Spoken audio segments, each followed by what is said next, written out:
네, 여러분 반갑습니다.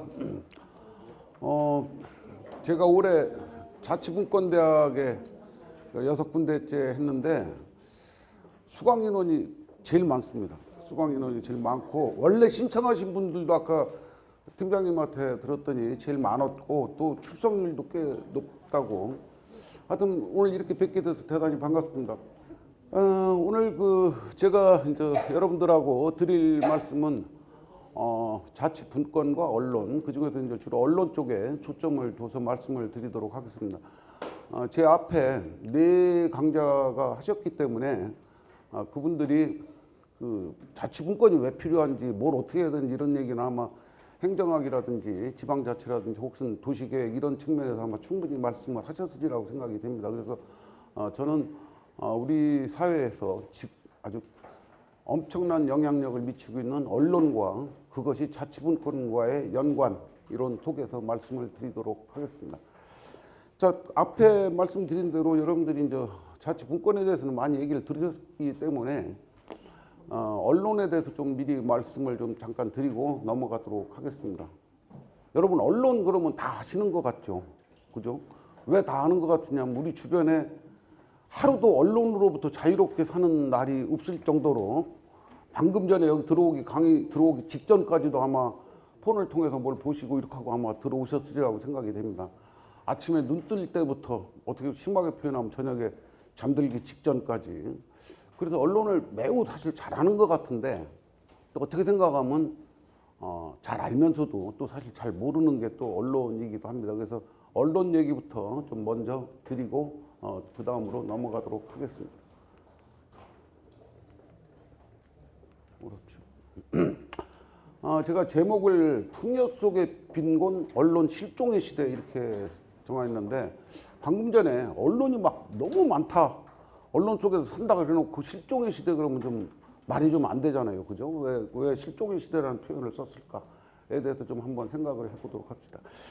우리가 이제 언론 그러면은 비슷한 용어로 굉장히 많이 쓰이는 게 매스미디어 혹은 매스컴이라는 용어도 많이 쓰고, 요즘은 매스컴이라는 용어를 잘 안 쓰는데 얼마 전만 해도 거의 매스컴이라는 용어를 많이 썼었고, 매스미디어 뭐 이런 얘기를 많이 씁니다. 그래서 매스미디어는 도대체 뭐고 언론은 도대체 뭔지에 대해서 이제 우선 좀 생각을 해보고 우선 넘어가도록 하겠습니다.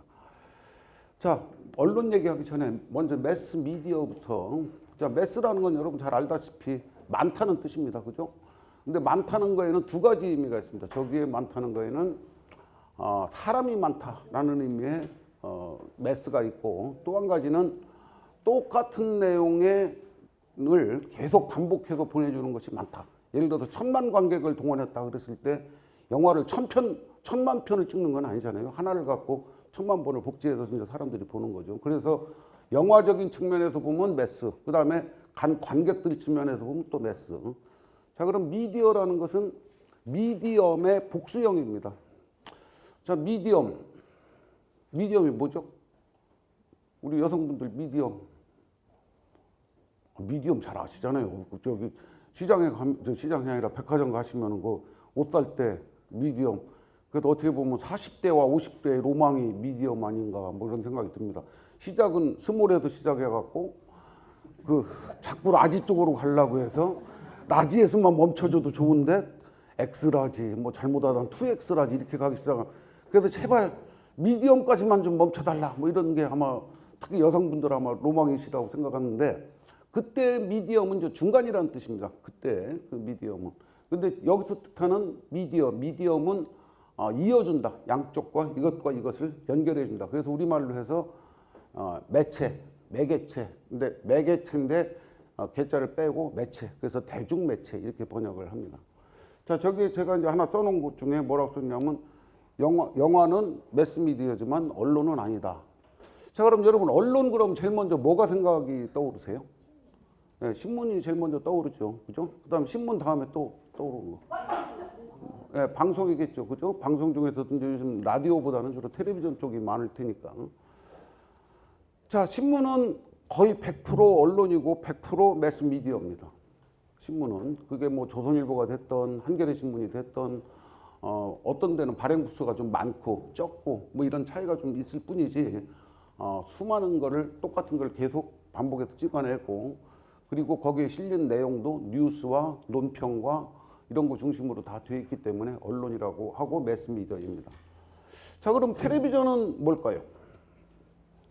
텔레비전은 텔레비전은 언론인 부분도 있고 언론이 아닌 부분도 좀 있고, 비율적으로 따진다면 언론인 부분은 많으면은 20% 정도 됩니다. 일반 텔레비전, 제가 얘기하는 거는 케이블 중에서 YTN이나 뭐 연합뉴스 TV 이런 거 빼고 그 KBS나 MBC나 뭐 이런 걸 기준해서 봤을 때 한 80% 정도는 언론 부분이 아니고 그냥 매스미디어일 뿐이고, 그 다음에 언론하고 해당되는 부분은 약 20% 정도 됩니다. 자, 그럼 영화는 100% 매스미디어이고 언론은 또 아닙니다. 자, 그 다음에 케이블 텔레비전 중에는 아까 말씀드린 대로 연합뉴스 TV, YTN 이런 것들은 100% 언론이면서 100% 매스미디어이죠. 그죠? 그 다음에 OCN 채널 같은 거, 무슨 뭐 이런 것들, 영화 채널 뭐 이런 거는 100% 매스미디어지만 언론은 전혀 아니죠. 자, 그러면 지금 언론이란 게 뭐라는 것은 이제 구체적으로 말씀은 안 드렸어도 어렴풋이 이제 저희가 잡혔을 거예요.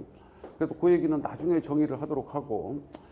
자, 그럼 우리 현대사회를 살아가는 데 있어서 아까도 말씀드렸듯이 언론은 아침에 눈 뜨는 시간부터 저녁에 잠드는 시간까지 하루 종일, 특히 최근처럼 뉴스에 대해서 우리가 궁금하고 또 어제같이 또 깜짝 놀랄 뉴스도 있고 이랬을 때는 더더군다나 막 시간이 아니라 분 단위, 초 단위로 자꾸 뉴스를 쳐다보게 되고 뭐 이렇게 되는데, 그럼 그 옛날에는 어땠을까요? 지금처럼 그런 게 없었던 시절에.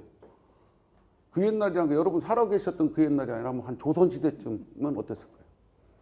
조선시대에도 그와 같은 기능을 하는 건 있었습니다.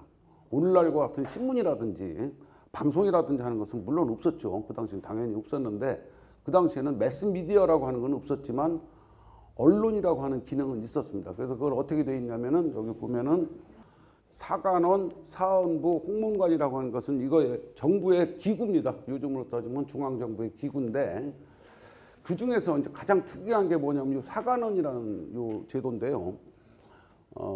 사관원에 할 때 그 간자는 제가 저걸 한자로 써놨어야 되는데, 간자는 간할간자라고 되어 있습니다. 그 한자를 보면은 간할간자인데, 아마 여러분 갖고 계신 교재에는 한자로 나와 있을 거예요. 86페이지에 보시면. 근데 그 간할간자인데, 간하다는 건요, 아랫사람이 윗사람한테 충언을 하는 걸 갖다가 간한다고 합니다. 윗사람이 아랫사람한테 하는 것은 간한다고 하지를 않아요. 예를 들자면은 아들이 아버지 보고, 아버지 연세도 드셨는데 이제 어지간하면 담배 끊으시죠, 이렇게 얘기하는 건 간하는 게 되고, 아버지가 아들 보고 야, 넌 나 장가도 가고 애도 낳고 그래야 되는데 담배 피우면 되겠냐? 라고 똑같은 담배를 갖고 얘기했어도 아버지는 아들 보고 조언을 했다든지, 뭐 명령이라는 표현은 좀 그렇고 하여튼 뭐 충고를 했다든지 이렇게 얘기하지 간한다고는 하지 않아요. 자, 그럼 여기서 요 간한 게 누가 누구를 상대로 한 걸까요? 제가 지금 조선시대라고 얘기를 했고,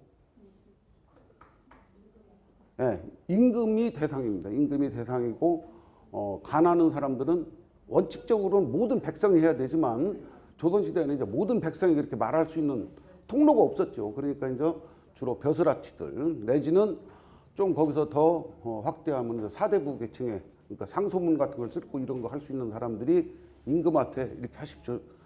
자, 절대 왕조예요. 절대 왕정 시대에 임금한테 간한다는 것은 맨날 듣기 싫은 소리 하는 거예요. 물론 잘 되라고 하는 얘기지만 그 잘 되라고 하는 얘기라고 해도 듣기 좋을 리는 없죠. 그죠? 아까 제가 담배 끊는 얘기 했지만 아들이 아버지 보고 아버지 담배 좀 끊어요. 그러면 사실 듣는 아버지 별로 좋지는 않거든요. 뭐 누가 끊을 줄 몰라도 안 끊냐 임마 그러고 그러는데 별로 그게 안 좋단 말이에요. 임금도 마찬가지죠. 임금은 아버지와 아들 관계보다 훨씬 더 엄격한 관계인데, 그런데 이거를 제도적으로 그렇게 만들어 놨다는 게 굉장히 특이한 그런 제도입니다. 두 번째, 요 사헌부라고 되어 있는 것은 이 헌자가 헌법할 때 헌자입니다. 헌법할 때 헌자. 헌법이라는 것은 가장 기본이 되는 법이 헌법 아니에요, 그죠? 그래서 사헌부에 하는 일은 요즘으로 따지면 요즘 뭐 검찰개혁 뭐 이런 얘기 많이 하는데, 검찰과 감사원 기능 뭐 이것을 합해놨다 이렇게 생각하면 될 것 같아요. 자, 여러분 조선시대 때 우리 텔레비전 보다 보면은 범죄인 잡으러 다니는 사람들 있죠. 그 사람들이 누구예요? 왜 그건 여러분들 많이 봐서 아실 거예요. 뭐 영화 같은 거 보면 많이 나오고. 예, 포도청, 예, 포도청이라고 하죠. 그게 이제 요즘으로 따지면 경찰입니다. 경찰이고 거기 이제 잡으러 다니는 순경 같은 역할을 하는 사람들이 포졸이라고 이렇게 얘기를 하는데 이거는 일반 백성들을 이제 주로 상대하는 거고 요 사헌부에 있는 사람들은 주로 이제 관리들, 예, 관리들을 이제 주로 하는. 물론 우리 검찰이 꼭 관리만 하는 건 아니죠. 뭐 검찰이 꼭 그런 건 아니지만 사건의 비중으로 볼 때 경찰보다는 좀 그 사건 비중이 좀 중한 거를 이제 검찰에서 주로 하는 것처럼. 그 다음에 감사원 같은 경우는 이제 주로 공적인 것만 하죠. 뭐 개인 회사에서 감사원에서 와서 뭐 감사하고 그러진 않잖아요. 자, 그런 게 이제 제도적으로 보장이 돼 있는 게 사헌부입니다. 그 다음에 홍문관이라는 요 제도도 좀 특이한데요.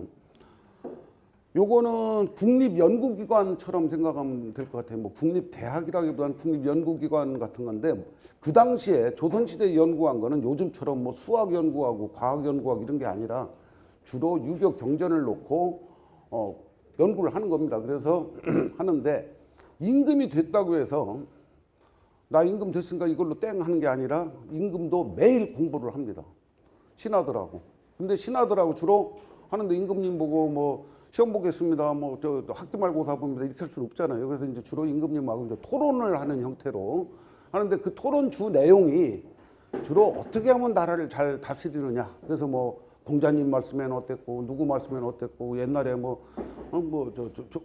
당시 우리나라에 주로 텍스트가 중국이었을 테니까 중국의 뭐 어떤 임금 때는 어땠고 뭐 이런 얘기를 하는 겁니다. 그래서 그걸로 인해서 임금에게 간접적으로 잘해라라고 하는 얘기를 하는 거죠. 근데 재미난 게요. 조선시대 왕들이 이제 경연 참석하는 게 원래 매일 하루에 한 번씩 의무적으로 무슨 국가적인 큰 행사가 있다거나 이런 경우는 예외겠지만 하게끔 하는 게 원칙이에요. 근데 조선시대 제일 폭군 그럼 누구 생각나십니까? 네, 뭐 자타공인 연산군이겠죠. 연산군 같은 사람은 그걸 아까 그 신하들하고 토론하고 교육하는 거를 경연이라고 하는데 경연을 1년에 한 번 정도 나갔어요. 1년에 한 번 정도. 그 다음에 우리가 비교적 성군이라고 아는 임금들 있잖아요. 그분들은 거의 매일 안 빠지고 뭐 성종 그 다음에 저쪽 후대에 뭐 정조임금이라든가 이런 분들은 거의 매일 안 빠지고 뭐 오히려 신하들이 땡땡이 치면 왜 안 하냐 뭐 이렇게 할 정도로 그렇게 했다고 그럽니다. 그래서 요게 이제 이 사람들이 주로 무슨 역할을 한 거냐면 오늘날은 조선일보도 하고 한겨레신문도 하고 뭐 KBS도 하고 연합뉴스도 하고 하는 그런 것들의 역할을 요 사람들이 한 겁니다. 그래서 요게 가장 장이 사관원은 제일 앞에 대자 붙어서 대사관, 그 다음에 사헌부는 대사헌, 그 다음에 홍문관은 이제 대홍문이 아니라 대제학 이렇게 얘기를 하는데 여러분 아마 그 조상님들 뭐 이런 거 뭐 가문 따지고 하시는 분들한테 우리 집안이 뭐 영의정을 배출했다 이런 거보다도 요 3사 요걸 갖다 언론 3사라고 하는데요. 여기에 그 했던 분을 배출한 집안을 더 영광스럽게 생각을 합니다. 벼슬로야 뭐 영의정이 더 높고 뭐 그럴지 몰라도 이만큼 기계 있는 그런 것이다라고 하는 점에서 자 이거를 제도적으로 아예 보장을 해줬어요. 자 그래서 이 사람들은 여기 있는 말처럼 말과 글로서 주로 임금과 벼슬아치들의 잘잘못을 감시하는 거여서 이걸 우리 다시 말을 정리한다면 언론이라는 것은 말과 글로서 우리가 말로 하는 것과 글로 하는 것을 옳고 그름 시시비비를 따지는 데가 모든 것을 다 언론 행위라고 합니다. 자 이런 행위가 필요한 것은 우리 사회가 건전하게 가려면은 뭔가 따지고 비판하고 개선하고 이렇게 하려고 하는 뭐가 있어야 되겠죠. 이런 제도 가진 나라 거의 없어요. 가진 나라가 거의 없이 서양이 뭐 우리보다 뭐 민주주의가 앞섰네 어쩌네 뭐 이런 얘기 하지만 거기는 이제 우리보다 이제 영국 같은 데가 이제 비교적 의회를 좀 빨리 했던 거고 미국 같은 데가 이제 독립을 하면서부터 삼권 분립을 했고 이런 차이가 좀 있을 뿐이지 우리는 지금 저거 굉장히 오래된 얘기예요. 지금으로부터 한 적어도 조선 건국 시대부터니까 뭐 한 7, 800년 뭐 정도의 그런 쭉 이런 오랜 역사를 갖고 있는 나라가 거의 없습니다. 그래서 중국에도 없어요. 중국에도. 자 그런데 이제 중요한 거는 오늘날에는 제가 아까 이제 언론 실종의 시대다 그랬는데 무지하게 많아요. 지상파 방송. 그러니까 지상파 방송이라면 KBS, MBC, SBS 이런 걸 지상파 방송을 하고 케이블, 위성방송, 그다음에 여러분들 손안에 다 갖고 계신 스마트폰, 이것도 하나의 이제 미디어라면 다 미디어고요. 자, 그런데 이 중에서 사실 언론에 해당되는 것은 그렇게 많지가 않다고 아까 방금 전에 말씀드렸어요. 어제 저녁에 아마 텔레비전들 많이 다 보셨을 겁니다. 아니면 뭐 오늘 오전에도 혹시 보신 분들 계실 수도 있고. 근데 그때 내가 뭘 봤나 생각해 보면 오락 프로, 예능 프로, 뭐 이런 거, 드라마, 주로 이런 거는 많이 보셨겠지만 언론에 대해서 우리 이렇게 깊게 보고 있지는 별로 않습니다. 언론을 접하는 것, 즉 다시 말한다면은 우리 사회가 잘 되고 있는지 잘못되고 있는지 옳고 옳은지 그른지 이런 것 쪽에 치우치는 것은 별로 많지 않다. 특히 스마트폰이 보급되면서 기성 언론, 아까 말씀드린 대로 신문이라든지 종이로 된 신문, 그 다음에 뭐 방송 이런 것들이 영향력이 아주 급속도로 그냥 뚝뚝뚝 떨어지고 있고, 그거는 뒤에 이제 다시 배워드리겠습니다만 그러다 보니까 우리가 일상적으로 하루 종일 매스미디어하고 접하고 사는 것 같아도 정작 필요한 거는 별로 없는 그런 시대에 살아가고 있습니다. 자, 여러분 2달 정도, 뭐 2달이어도 상관없고 1달이어도 상관없는데 여러분이 했던 뉴스 중에서 가장 많이 접하고 기억에 남는 뉴스, 조국 뉴스 빼고 그건 대한민국이 다 지금 다 들썩들썩해. 그 뉴스 빼고. 돼지. 예, 돼지열병. 예, 또 예? 화성 연쇄살인. 여기 화성하고 안산이 별로 멀지 않죠. 예. 그 다음에 또 예, 태풍. 또 뭐 있을까요? 여러분 했던 거 중에. 뭐 대부분 다 비슷해요. 제가 한 9월 초순 무렵부터 한 9월 중순부터 지금 오늘이 5번째, 올해로 들어서는 6번째고 올 가을 들어서는 5번째인데 오늘이 저로서도 이제 강의 돌아다니는 게 마지막인데요. 어디든지 가면 다 비슷비슷해요. 돼지열병 나오기 전에는 돼지열병 나온 지가 불과 얼마 안 됐으니까 또 그 전에 좀 딴 거가 있었고, 그 다음에 이춘재 지금 나온 것도 또 최근 얘기여서 또 그 전에 좀 약간 딴 게 있었고. 자, 이 중에 지금 대한민국 국민들이 지금 거의 다 비슷하게 알고 있는 거예요, 지금. 아까 내가 하나 빼자고 하는 거는 이제 뭐 압도적인 1위가 될 테니까 이제 그건 뭐 어제 하는 걸로 뉴스가 끝나지 않겠죠. 오늘도 또 나올 거고 내일도 아마 나올 거예요. 뭐 왜 그만뒀냐 어쩌냐 저쩌냐 하면서. 자, 자, 근데 그때 여러분이 주로 접했던 매체가 뭐였나, 미디어가 뭐였나를 생각해보면 주로 뭐였어요? 신문 보셨어요? 자, 신문 보신 분. 예. 그 다음에 스마트폰. 아마 스마트폰이 압도적으로 많았을 겁니다. 그죠? 근데 스마트폰에도 사실 스마트폰은 뉴스를 만드는 게 아니죠. 그죠? 뉴스를 거기는 어떤 데다 받아다가 이렇게 우리한테 전달을 해주는 거지. 무슨 뭐 KT에서 뉴스 만들고 SK텔레콤에서 뉴스 만드는 건 아니잖아요. 뭐 아이폰에서 뉴스를 만들고 이건 아니잖아요. 그죠? 그러니까 이제 우리가 보기는 폰을 통해서 봤을 뿐이지. 그러다 보니까 거기에 뭐가 같이 와요? 그런 뉴스 말고 유튜브 오죠. 그죠? 유튜브에서 뭐 애들 재롱 떨고 이런 것도 보고 무슨 뭐 건강 비결도 보고 하지만 그것뿐 아니라 뉴스도 엄청나게 많이 보시죠. 그죠?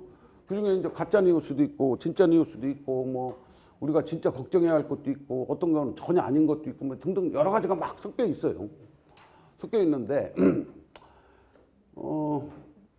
여기 써 있듯이 신속성이라든지 신뢰성, 흥미성 등에서 기성 언론들이 새로운 것들한테 따라가지를 못하고 있습니다. 자, 신속성은 뭐 말할 필요 없죠. 지금이라도 여러분들 꺼내갖고 두드려보면 금방 그 사이에 1시간 전에 바뀐 뉴스, 30분 전에 바뀐 뉴스가 금방 뜨니까 신문 보려면 내일 아침이나 봐야 되고 뉴스 보려면 오늘 저녁이나 봐야 되고 그런데 그죠? 그 다음에 신뢰성, 흥미성조차도 떨어지는 건 이건 참 굉장히 창피한 일이에요. 자, 왜 신뢰성이 떨어진다고 생각하세요? 요즘 우리나라 방송이든 텔레비전이든 신문이든 신뢰성이 많이 떨어져요. 그거 조금 이따 다시 보겠습니다만 왜 그거 보기 전에 왜 떨어진다고 생각해요? 여러분 보기. 네? 제가 좀 듣겠고. 아니 뭐 배우러 오신 거니까 자유스럽게 말씀하세요. 예, 좀 다르게 표현하면 너무 정파적이어서 그렇다는 거죠. 그죠? 그러니까 조선일보적인 거를 좋아할 사람은 조선일보적으로, 한겨레신문적인 걸 좋아할 사람은, 그러다 보니까 뉴스 자체가 그렇게 편집이 돼서 이렇게 나오고, 뭐 예를 들자면 그러다 보니까 사람들로 하여금 예를 들어서 조선일보를 싫어하는 사람 쪽에서 쟤들이 하는 말을 어떻게 믿어 이렇게 생각을 하고, 또 한겨레, 제가 이제 아주 양극에 있는 신문들을 얘기하는 건데, 한겨레 쪽을 싫어하는 사람이 있으면 쟤네 하는 말 뭐 뻔하지 뭐 이렇게 또 생각하고, 이게 이제 하다 보니까 그게 해서 끝나는 게 아니라, 그러면 조선일보만 열심히 보고 한겨레신문 열심히 보는 것도 아니라, 이것도 저것도 다 안 봐, 뭐 쟤들 말 어떻게 믿어, 그러고 유튜브에서 했더니 어떤 놈 말 잘하대 그놈이, 그러면서 이제 그거 밀어버린 거예요. 자, 그래서 결정적으로 최근에 저기를 보니까 우리나라에서 이게 가장 최근에 조사한 거예요. 이게 뭐 제가 오래전 게 아니라 2019년 9월 17일자고, 조사는 9월 6일 날 했답니다. 9월 6일 날 조사한 건데, 시사인이라고 하는 잡지에서 이제 의뢰를 해서 조사한 거라는데, 여기를 보니까 여러분 교재 속에는 없습니다. 제가 교재 만들고 난 이후에 나온 자료여서. 자, 우리나라 매체 신뢰도에서 1위가 JTBC예요. JTBC가 지난번 탄핵 정국 이후에 굉장히 이제 많이 신뢰도가 그냥 아주 제일 상승을 해갖고, 자, 거기까지는 뭐 이해가 가요. 근데 신뢰도 2위가 유튜브입니다. 놀랄 노자죠. 유튜브가 걔가 2등이래요. 유튜브가. 아까 스마트폰은 2등이라고 해도 그건 아무 의미가 없어요. 스마트폰은 전달만 해준 거지, 뭐 스마트폰이 뉴스를 만든 건 아니니까. 지금 여기서 얘기하는 유튜브는 뉴스를 만든 것까지를 포함한 겁니다. 자, 또 재미난 게 신문 중에서는 조선일보가 1등이에요. 5위니까 상위 신뢰도에서. 자, 이쪽 믿을 수 없는 거에는 단독 드리블 또 1등이에요. 압도적 1등. 다른 데하고 뭐 비교가 안 될 정도로 탁 튀어나온 1등이야. 이것도 참 설명하기 참 애매한 겁니다. 어떻게 신뢰도 5위인 데가 못 믿겠다는, 신뢰할 수 없다는 거에 그것도 다른 매체를 압도하는 또 1위가 됐느냐. 이게 참 우리나라 언론의 아주 독특한, 우리나라 언론 시장에 뭐가 잘했고 못했고의 문제가 아니라, 여기서 조선일보가 좋으냐 나쁘냐를 따지자는 얘기가 아니라, 이게 매우 이상야릇한 그런 현상 속에 빠진 겁니다. 그 다음에 여기 보면 네이버하고 다음이 들어있는데, 얘들은 사실 언론이 아니에요. 아까도 말씀드렸듯이 네이버나 다음에서 언론을 만들지는 않죠. 그죠? 거기서 조선일보 기사를, 뭐 MBC 기사를 거기다 이제 해갖고서 우리가 그걸 통해서 보는 것일 뿐이지. 그러니까 마치 스마트폰이 뭐 1등이다 하는 거나 지금 똑같은 얘기니까 그거는 뭐 별로 의미가 없으니까, 이 두 개를 빼고 나면 보십시오. JTBC, KBS, TV조선, YTN, MBC 다 방송입니다. 그죠? 여기 조선일보 하나만 빼고 나면 나머지는 신문은 다 10위권 지금 바깥에 있는 거예요. 그죠?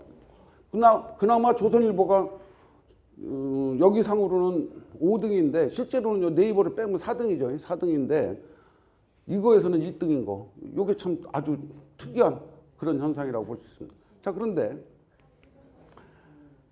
유튜브가 작년에만 해도 이게 같은 데서 이제 계속 조사를 매년 해온 거예요. 했더니 2017년에는 유튜브를 신뢰한다라고 하는 사람이 0.1%였어요. 그 다음에 작년에는 2%였어요. 올해는 12.4%로 갑자기 늘어나면서 1등까지, 1등이 아니라 2등까지 됐어요. 그러니까 유튜브의 영향력이라는 게 지금 어마어마하게 지금 커지고 있는 거예요. 커지고 있는데, 이게 이제 과연 좋은 현상으로 봐야 되느냐, 이런 문제가 이제 우리 났습니다. 자, 여기 나온 김에, 원래 제가 오늘 강의 주제는 아닌데 우리가 이제 가짜뉴스라는 얘기를 참 많이 합니다. 자, 가짜뉴스가 뭔가를 좀 한번 좀 생각을 좀 해보는 시간도 좀 필요하다고 생각이 돼요. 그래서 그 얘기를 잠깐만 말씀드리고 다음으로 넘어가도록 하겠습니다. 자, 가짜뉴스는 자기 입장에서 보면 나한테 불리한 뉴스가 나오면 저거 가짜야, 그렇게 하고 싶죠. 그죠? 우리 사람과 사람끼리도 누가 내 뒤에서 험담을 하고 다닌다 그러면 그 새끼 무슨 거짓말이야, 뭐 이런 식으로 괜히 엉뚱한 소리 하는 거, 이렇게 우리가 가짜 뉴스로 만들어 버리잖아요. 그죠? 자, 그랬을 때 그럼 기준이 있어야 될 거 아니에요. 이건 가짜고 이건 진짜고. 물론 우리 하느님 말씀에 진리라는 게 있고 다 있습니다. 근데 이제 그렇게 따질 수는 없고, 지금 우리 사회 현상을 다 거기다 갖다가 해갖고 따질 수는 없기 때문에, 자, 뭐가 가짜냐 진짜냐를 따지는 기준이 뭘까를 우리가 좀 한번 잠깐 생각을 해봐야 돼요. 자, 뉴스라는 것은 크게 봐서 두 가지로 구성이 됩니다. 크게 봐서 두 가지. 하나는 뭐냐면 있는 사실을 그대로 전달하는 거. 소위 말해서 있는 팩트를 갖다가 전달하는 게 이제 첫 번째입니다. 그죠? 자, 그러면 팩트가 틀리면 이건 가짜예요. 팩트가 틀리면 이거는 뭐 말할 필요도 없는 가짜인데, 어지간한데 팩트가 틀리게 하는 경우는 많지 않아요. 그건 아주 정말 유튜브 같은데 그냥 인기 끌려고 그냥 어떻게 해서 조회수 높여갖고 돈이나 좀 벌으려고 그냥 엉뚱당땅한 소리 하는 사람들 좀 있긴 있는데, 그거는 이제 뭐 언론이라고 보기도 애매한 사람들이니까 이제 그건 아예 제어하고, 우리가 기성 언론이라고 이름 붙어 있는 데서는 그게 조선일보가 됐던 뭐 KBS가 됐던 뭐 한겨레 신문이다 그렇게 팩트가 엉뚱생뚱한 걸 갖다 하지는 않아요. 근데 사실만 전달하는 게 뉴스라고 하면 우리가 비교적 가짜 뉴스를 구분하는 기준이 참 쉬워지는데, 거기에는 반드시 뭐가 들어가냐면 뭐가 들어갈까요? 네, 자기 생각이 들어갑니다. 의견. 네? 그래서 오피니언. 그래서 팩트 플러스 오피니언. 이게 이제 이 뉴스를 구성하는데, 원래는 제가 이제 대학에서 한 36년간 신문방송학에도 강의할 때 학생들한테 주로 많이 했던, 거기는 이제 기자, PD 이런 지망생들이 많으니까 팩트하고 오피니언을 엄격히 구분해야 된다. 팩트는 팩트고 오피니언 이렇게 강의했는데, 요즘은요 이제 그 강의가 별로 강의가 아니라 그런 게 잘 안 먹혀요. 팩트 속에 그냥 오피니언이 막 다 섞여버려 갖고, 여기까지는 팩트, 이거는 오피니언. 대표적인 오피니언은 뭐냐면 사설 같은 게 이제 오피니언입니다. 그거는 팩트를 기반으로 하지만 자기 의견을 논설위원회 의견을 쓰는 거니까. 근데 우리 그냥 일반 뉴스에도 보면 의견이 상당 부분 들어가 있어요. 근데 자, 의견이라는 것은 나의 시각을 갖고 그 팩트를 보는 겁니다. 나의 시각을 갖고 팩트를 보는 거기 때문에, 시각은 사람마다 다 다를 수 있죠. 그죠? 다 다를 수 있기 때문에 팩트는 한 가지인데 그걸 해석하는 시각은 뭐 1000명이면 1000명, 100명이면 100명, 10,000명이면 10,000명 다 다를 수 있기 때문에, 여기서 이제 가짜 뉴스냐 아니냐라는 게 이제 구분이 나는 거예요. 예를 들어서 우리나라가 이제 뭐 요새 경제 얘기도 많이 하는데, 안보적으로 굉장히 만약에 어렵다, 위험하다, 만약 이런 주장을 하고 싶다고 할 때 아주 위험한 내용들만 쫙 뽑아갖고, 외국에 있는 뭐 아무개 석학은 이렇게 얘기했고, 아무개 있는 누구는 이렇게 했고, 뭐 이런 것도 다 안 좋은 소리 하는 것만 쫙 뽑아갖고, 이러다 한국은 전쟁 난다, 예를 들어서 만약 이런 식의 내용을 팩트로 만들어갖고, 그게 전혀 없는 얘기는 아니에요. 근데 자기가 필요한 부분만 이렇게 쭉 따다가 그걸로 논리를 쫙 연결해서 만들면은 또 하나의 뉴스가 되는 겁니다. 근데 그거는 가짜 뉴스죠. 그러니까 이렇게 주장하는 사람도 있지만 이렇게 주장하는 사람도 있고, 예를 들어 지금 전쟁 얘기를 했으니까 전쟁의 위험이 이렇게 고조되고 있다고 하지만 그렇지 않다, 뭐 이렇게 해서 하는 사람도 있고, 그리고 한국이 옛날하고 달리 충분히 북한에서 뭐 쉽게 그냥 후루룩 하고 내려오고 뭐 핵 한 방 빵 쏘고서 뭐 쫙 이렇게 하고 그럴 정도 수준이 아니다라고 하는 걸 또 하는 얘기도 있고, 예를 들어서 북한에서 뭐 최근에 뭐 미사일 실험을 많이 한다고 하잖아요. 우리도 가만히 있은 게 아니라 우리도 똑같이 어딘가에서 했고, 우리가 미사일 한 발 쏠 때마다 한 발 쐈다 이 얘기를 안 해서 우리 국민들이 잘 모르는 것이, 예를 들면 이런 것들을 이렇게 균형 있게 해서 보도하는 거 하고, 그래서 이제 판단은 누가 하는 거냐면 시청자나 독자나 구독자나 하는 겁니다. 그래서 우리가 지금 안보에 대해서 더 신경을 써야 되겠구나 생각하는 사람도 있고, 당분간은 그래도 그걸 안심해도 되겠구나 이렇게 생각하면, 그건 이제 각자가 알아서 판단할 문제고. 근데 그렇게 구성되어 있지 않은, 그러니까 가짜뉴스의 가장 나쁜 거는 팩트가 틀린 거, 아닌 거를 갖다가 거짓말로, 예를 들어서 뭐 경제 성장률이 뭐 예를 들어서 뭐 2%, 올해가 한 2% 정도 될 거라는데 한 10% 정도 될 거다라고 하는 어디 뭐 이런 이상야릇한 통계를 하나 갖다가 그런데 괜히 사람들이 엄살을 떤다. 예를 들어 이런 식의 뉴스를 만들어도 가짜 뉴스예요. 그거는 10%가 아닌데 10%라고 했으니까. 근데 그 정도는 아니지만 거기다 오피니언을 갖다 이상한 걸 자기한테 유리한, 내 주장하기 유리한 것만 짜라락 모아서 붙이는 거. 그래서 이제 정부에서 언론의 팩트냐 아니냐, 이걸 좀 가짜 뉴스냐 아니냐 이걸 가리고 어쩌고 저쩌고 한다는데, 사실은 쉽지 않아요. 굉장히 어려워요. 제가 갖고 있는 직함 중에 하나가 시민 미디어 마당 이사장이라는 직함이 있는데요. 제가 이제 학교 퇴직을 하면서 뭐 이런 것도 좀 감별하고 시민들한테 뉴스를 좀 제대로 보고 미디어를 잘 이용할 수 있는 그런 교육도 시키고 이러려고 했는데, 그래서 뭘 하려고 했냐면 팩트 체크, 요즘에 팩트 체크라고 많이 하잖아요. 그래서 가짜 뉴스냐 아니냐 이걸 감별하는 걸 하려고 했는데 솔직하게 하다가 한 보름 정도, 한 달 정도 하다가 실패로 돌아갔어요. 왜 실패로 돌아갔냐면은 그게 가짜냐 아니냐를 알려면은 내가 그 기자만큼 돌아다니면서 똑같이 취재를 해야 돼요. 그잖아요.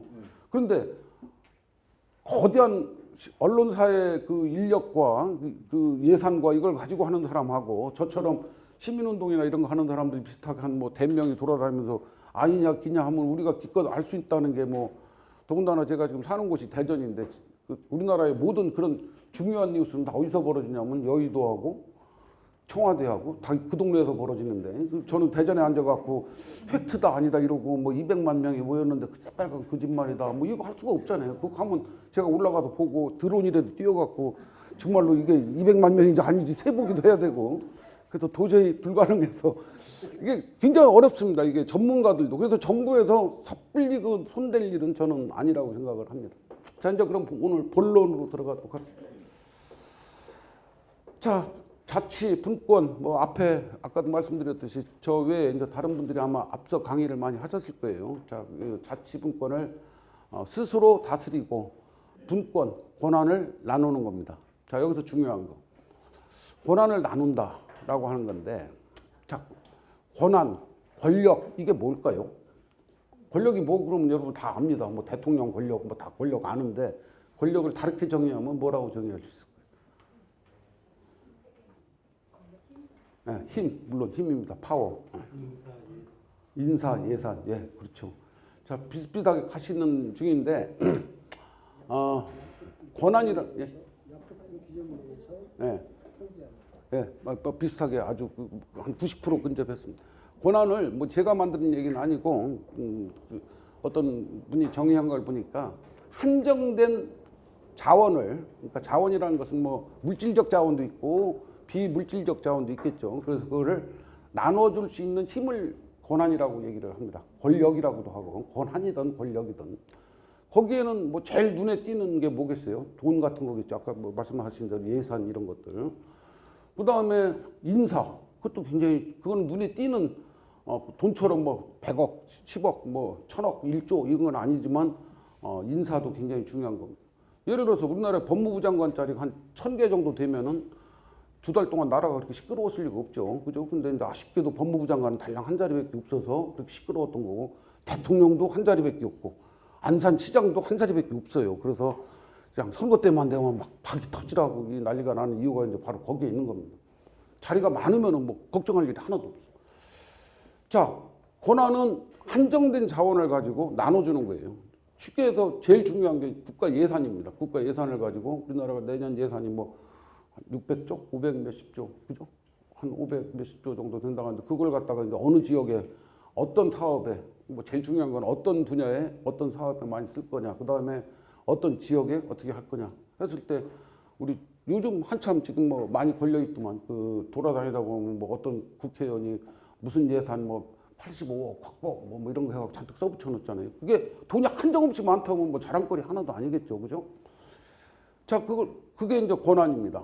그런데 중요한 거는 그 권한을 우리 분권에서 지금 얘기하는 건 뭐냐면 나누자는 거예요. 자, 내가 갖고 있는 권한을 나누자 그러면 좋습니까? 나쁩니까? 나빠요. 그죠? 나빠. 누구든지. 아니, 내 주머니 돈 빼간다는데 좋을 사람 아무도 없어요. 그 다음에 내가 갖고 있는 권력 있는데 그거 나누자가 누가 좋겠어요? 솔직하게 얘기하자. 자, 이런 생각 한번 해봅시다. 여기 아마 연세 드신 분들도 있어서 애들을 시집장가 출가시키거나 또 앞으로 이제 곧 출가를 해야 할 그런 입장에 계신 분들이 있는데 여자애가 됐든 남자애가 됐든 한 대학교 한 3학년쯤 되는 애가 아직 대학 졸업 안 했어요. 3학년. 그 다음에 남자애 아직 군대도 안 갔다 왔어. 그런데 어느 날 갑자기 느닷없이 나타나서 아빠, 엄마, 저 결혼할래요. 어? 여자 같으면 저 시집 갈래요. 남자 같으면 장가 갈래요. 그러면 여러분 첫 번째 무슨 생각 드시겠어요? 어? 뭐라고요? 미쳤구나. 뭐 어떤 딴 지역에서 제가 이렇게 물었더니 이놈 새끼 사고 쳤구나. 뭐 자, 뭐 하여튼 미쳤구나, 뭐 사고 쳤구나 이게 다 정상적이라고 생각 안 하는 거죠. 자, 그래서 이제 두 번째 그건 이제 첫 번째 딱 드는 생각이고. 그래서 이제 좀 이성을 찾았어. 야 이놈 새끼야, 뭐 예의 가시나 뭐 이러다가 이제 좀 이성을 찾아갖고. 그다음에 이제 두 번째 뭐가 걱정되겠어요? 뭐 이게 뭐 먹고 살 건가, 그죠? 제일 걱정이. 아까 제가 대학 졸업한 놈들 같으면 좀 다른데 3학년이라고 제가 일부러 얘기하는데 아직 졸업도 안 했는데 더군다나 요즘 취업도 어렵다는데 응? 취업이라도 해놨다면 또 몰라. 그죠? 그 여자애가 됐든 남자애가. 만약에 여자가 그랬는데 네 신랑 될 놈은 뭐 하는 놈이냐. 걔 나랑 같은 반이에요. 옆자리에 앉아있어요. 그럼 이런 한심함도 이렇게 또, 그죠? 그러죠. 자, 그랬더니 쫙 설명을 하는 거야. 우리가 여차저차해서 결코 사고 쳐서 하는 것도 아니고 이러이러한 계획하에 이렇게 해서 부모님 걱정 안 깨뜨리고 뭐 취업도 이렇게 하고 이렇게 해서 잘 살겠습니다. 뭐 취업이든 뭐 창업이든 뭐 해서 잘 살겠습니다. 그러면 부모가 또 솔깃해져. 자식한테 이기는 부모 없으니까. 그래? 얘들이 뭐 계획이 있긴 있는 애들이네. 그러고서 이제 그래. 뭐 한번 허락해줄 동 말동하고 지금 한 90%까지 왔는데 그 다음 애들이 그런데요. 저 살라니까 집이 있어야 되겠어요. 전셋집이라도 하나 해줘야죠. 요즘 안산 전세 시세가 얼마쯤 하는지는 제가 잘 모르겠습니다만 아마 최하 2억 뭐 이 정도는 하지 않을까 싶은데 1억 이상은 하겠죠, 그죠? 자, 느닷없이 나타나갖고 저 다음 달에 결혼하려면서 1억, 2억 그러면 돈 싸놓고 있는 집 아닌다 하면은 이런 하고 그 다음에 또 욕이 한 번 더 나와요, 그죠? 한동안 계획 잘 세워놔서 좀 뭐 해주려고 하다가 자, 이게 지금 우리나라의 자치 분권과 중앙 정부하고의 관계라고 저는 좀 어떻게 보면 좀 비관적으로 보면 좀 그런 생각이 솔직하게 좀 듭니다. 예를 들어서 자치 분권이라는 거 아까 말씀드린 대로 분권이라는 것은 권한을 나누는 건데 지금 중앙 정부가 예산권이니 뭐든지 막 다 틀켜지고 있던 것을 지방 정부나 이쪽으로 나눠달라라는 거 아니에요, 그죠? 자, 그래서 지방 정부에서 나눠달라 해서 우리 지방 정부가 이렇게 잘해갖고 이렇게 계획 세워서 이렇게 뭐 잘하겠습니다. 뭐 우리 이제 여기는 이제 기초단체지만 광역이든 기초든 우리 이제 경기도 같은 데는 사실 어지간한 하나의 국가입니다, 그죠? 경기도 광역이라고 봤을 때 인구가 1,200만. 그다음에 아까 여러분들 이제 돼지열병 얘기했는데 같은 경기도에서도 지금 안산 지역에 사는 분들은 아직은 돼지열병 아직은 안심지대죠. 물론 아직이 아니라 계속 안심지대로 가야 되겠지만. 근데 저쪽 같은 경기도인데 저쪽 서울 이북 쪽에 사시는 분들은 불안불안하게 계속 사시잖아요, 그죠? 자, 이런 거 보면은 경기도라는 데가 굉장히 큰 데인데 그렇게도 보면은 이렇게 우리가 이렇게 잘 해나가겠습니다라고 하는 것까지는 좋아.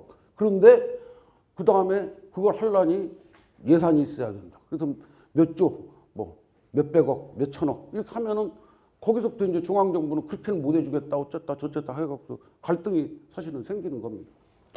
근데 우리나라가 이런 전통이 그나마 오랫동안 있어서 자치를 해왔던 전통이 오래 있었던 나라가 아니라 저 외에 다른 분들도 뭐 강의하셨겠지만 우리나라는 알다시피 뭐 단일 민족 국가입니다. 그죠? 그 다음에 언어도 사투리가 좀 있을 뿐이지 단일 언어 국가고 글은 매우 좋은 전 세계적으로 가장 훌륭한 글을 가진 단일 언어 속에는 한글도 당연히 포함되고요. 그 다음에 국토는 작습니다. 협소합니다. 우리 남한만 약 10만 제곱킬로인데 우리나라 남한 국토가 얼만큼 작으냐면요. 미국의 텍사스 한 주의 7분의 1입니다. 텍사스 한 주에 미국 텍사스가 70만 제곱킬로니까 우리나라가 10만 제곱킬로미터니까 텍사스 주의 7분의 1이에요. 그러니까 미국의 한 주에 7분의 1만한 데서 우리가 인구 5천 몇백만이 지금 바글바글 사는 거예요. 그러니까 엄청나게 이게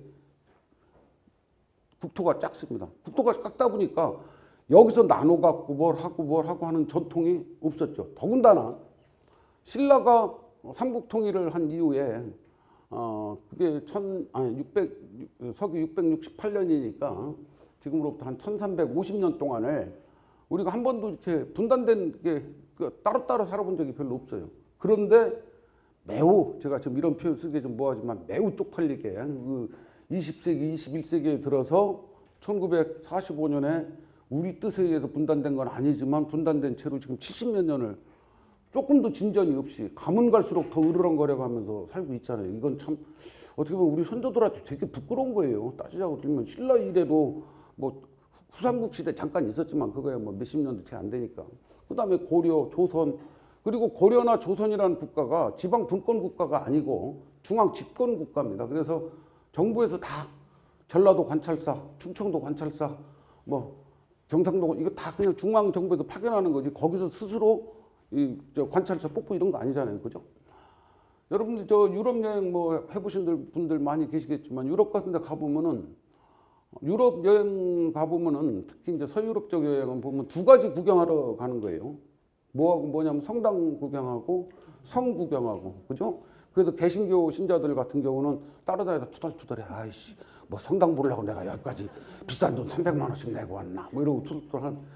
자, 성당은 빼고 왜 성이 그렇게 많냐면요. 다 지방 분권적으로 있었던 거예요. 그 지역의 왕입니다. 그러니까 독일 왕, 뭐 프랑스 왕이 있지만 그들은 그냥 상징적인 왕이고 그 지역, 내가 맡은 지역, 그 범위라는 게 뭐 따지자고 들으면 경기도 범위보다도 훨씬 작아요. 한 안산시 정도 범위로 따지면 인구는 물론 옛날이니까 더 작았겠죠.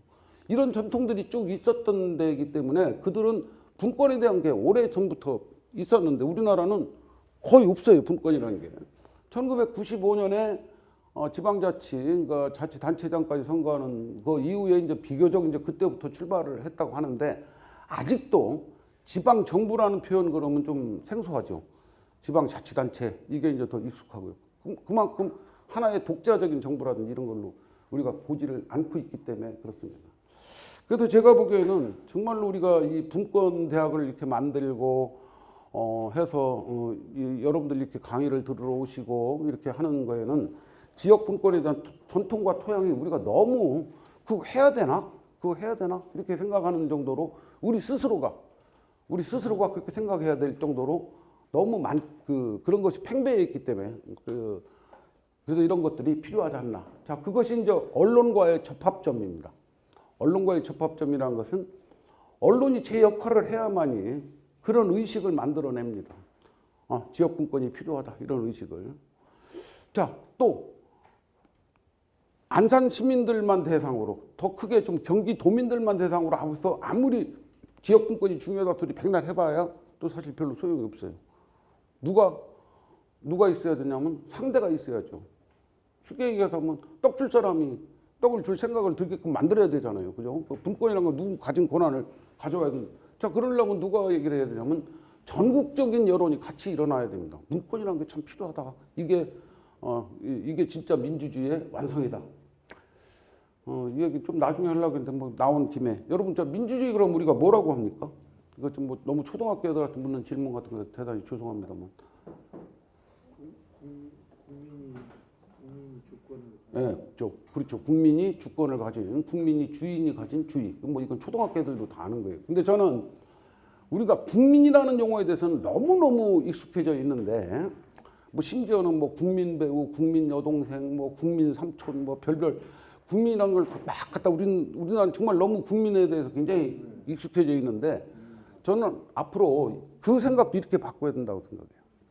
결국 그 국민이 똑같은 거지만 주민이 주인인 주의가 민주주의다 이렇게. 주민이 주인인 게 민주주의다 이렇게 바꿔야 된다고 저는 생각을 합니다. 자, 미국 같은 경우는 남의 나라 뭐 얘기 꼭 할 필요는 없지만 미국은 국민을 뜻하는 용어로 people이라고 하는 people이라는 용어를 이제 국민이라고 우리말로 번역한다면 할 텐데 미국 대통령이 people이라는 용어를 쓰는 것은 1년에 단 한 차례도 안 된대요. 우리는 어제도 국민 여러분께 송구합니다 뭐 이렇게 했는데 국민 소리를 걔들은 안 쓰고 people은 언제 때만 쓰냐면은 전쟁이 났다든지 뭐 그래서 국민이 막 정말 다 단결해 갖고 뭐 해야 될 일이 있을 때만 people이라는 용어를 쓰고 걔들은 주로 보통 때는 citizen이라는 용어를 씁니다. citizen은 우리말로 번역하면 시민, 그죠? 뭐 지금 우리가 하는 걸대로 하자면 주민도 되겠고 시민. 그건 뭐냐면은 그쪽의 의식 자체가 그렇게 돼 있는 거예요. 우리처럼 막 무슨 일 있으면 국민이 다 함께, 국민이 다 하자 뭐 이런 게 아니라 어느 지역 주민들은 다르고 이 지역 주민은 다르고 이런 그 분권에 대한 전통들이 있는 나라입니다. 그러니까 우리는 없기 때문에 이제 그걸 만들어 나가려면은 주민들 의식도 바뀌어야 되고 또 전체적으로는 여론도 바뀌어야 되고 그래서 언론의 협조라기보다는 언론이 적극적으로 참여를 해야 되고 하는 그런 그 그런 그 연결고리를 우리가 이제 생각을 해볼 수 있습니다. 자, 요거는 좀 뭐 다른 얘기인데요. 이게 제가 이제 대학에 있을 때 아까 말씀드린 대로 저기 혹시 여기 안산 분들 중에 호남 쪽 고향이신 분들 많죠. 여러분들도 아마 호남 쪽 고향이신 분들 많이 계실 텐데 아까 저기 우리 수강하시는 분한테 여기 호남 향후에 한번 행사하면 막 뻑적지근하다 소리 아까 하시던데 그 제가 있었던 대학이 이제 전주에 있는 대학입니다. 우석대학이고 제 원 고향은 저는 이제 충남 대전, 그러니까 뭐 충남이라기보다는 대전이고요. 지금도 올라오고 이제 대전에서 지금 왔는데 근데 있다 보면은 여러분들 자녀들 대학 보내고 할 때 그런 얘기 많이 하죠. 지방대학, 그죠? 야, 지방대학 가려면 가지 마. 뭐 이런 얘기 하죠. 그 다음에 지방대학에 상대되는 말로는 인서울대학, 그죠? 서울대학은 워낙 서울대학이니까 그냥 서울 안에만 있는 대학. 인서울대학. 에? 여기 앞으로 이제 애들 보내되실 분들도 좀 계신 것 같은데. 자, 그때 우리가 뜻하는 지방은 무슨 뜻이에요? 솔직하게 얘기하면 후지다. 그죠? 근데 지방대학 중에 좋은 대학 많아요. 예를 들어서 뭐 부산대학도 굉장히 좋은 대학이고 전통도 있고 국립대학이고 뭐 경북대학도 좋고 충남대학도 있고 지방 국립대학들 참 좋습니다. 사실 어지간한 서울의 유수 사립대보다 교육 환경이나 뭐 교육 시설이나 뭐 교수진이나 이런 거에서는 매우 좋습니다. 저는 제가 있었던 대학이 그렇게 좋은 대학이라는 걸 주장하는 건 아니에요. 저는 국립대학이 아니었기 때문에. 그게 저 빼고 난 나머지 분들이 굉장히 훌륭하셔가지고 요즘 제가 정년퇴직하고 나왔기 때문에 더 훌륭해졌는지는 잘 모르겠어요. 자, 그런데 저는 그 지방이라는 표현을 쓰는 게 적절치가 않다. 그래서 우리가 사전을 찾아보니까 지방은 어느 한 구역이라는 의미도 있지만 이 두 번째 서울 밖의 땅인 시골이라는 그 의미가 있어요. 그래서 우리가 지방이라는 용어를 쓸 때 보면 대개 이 1번 용어보다는 2번 용어로 주로 많이 씁니다. 그죠? 방금 전에 제가 예를 들었던 지방대학 이렇게 할 때 쓰는 거는 그냥 어느 지방에 있는 대학이 아니라 후진, 뭐 시골, 뭐 이런. 그래서 다른 거, 그게 비슷한 용어로 보면은 일정한 땅의 구역, 지역은 뭐 중앙과 뭐가 아니라 그냥 서울도 하나의 지역이고 안산도 지역이고 저쪽 제주도도 지역이고 그 다음에 또 전 세계적으로 보면 한국도 하나의 지역이고 미국도 하나의, 미국이 더 높을 것도 없고 우리가 높을 것도 없고 그냥 서로 한 구역 파트라고 생각을 하면 될 것 같아요. 그래서 우리가 가급적이면 지방분권보다는 지역분권이라고 하는 용어가 더 맞고 지역이 나눠야죠. 그런 의미에서 따지면 지방선거한다 그러잖아요. 그런데 서울시장 뽑으면서도 지방선거한다고 하거든요. 근데 서울 사람들 보고 당신네 지방 사람 아니야? 그러면 깜짝 놀라죠. 뭔 소리야. 제가 그 강서구하고 강북구 두 군데에서 이제 올해 지난 9월 9월 말쯤에도 강의를 했었는데,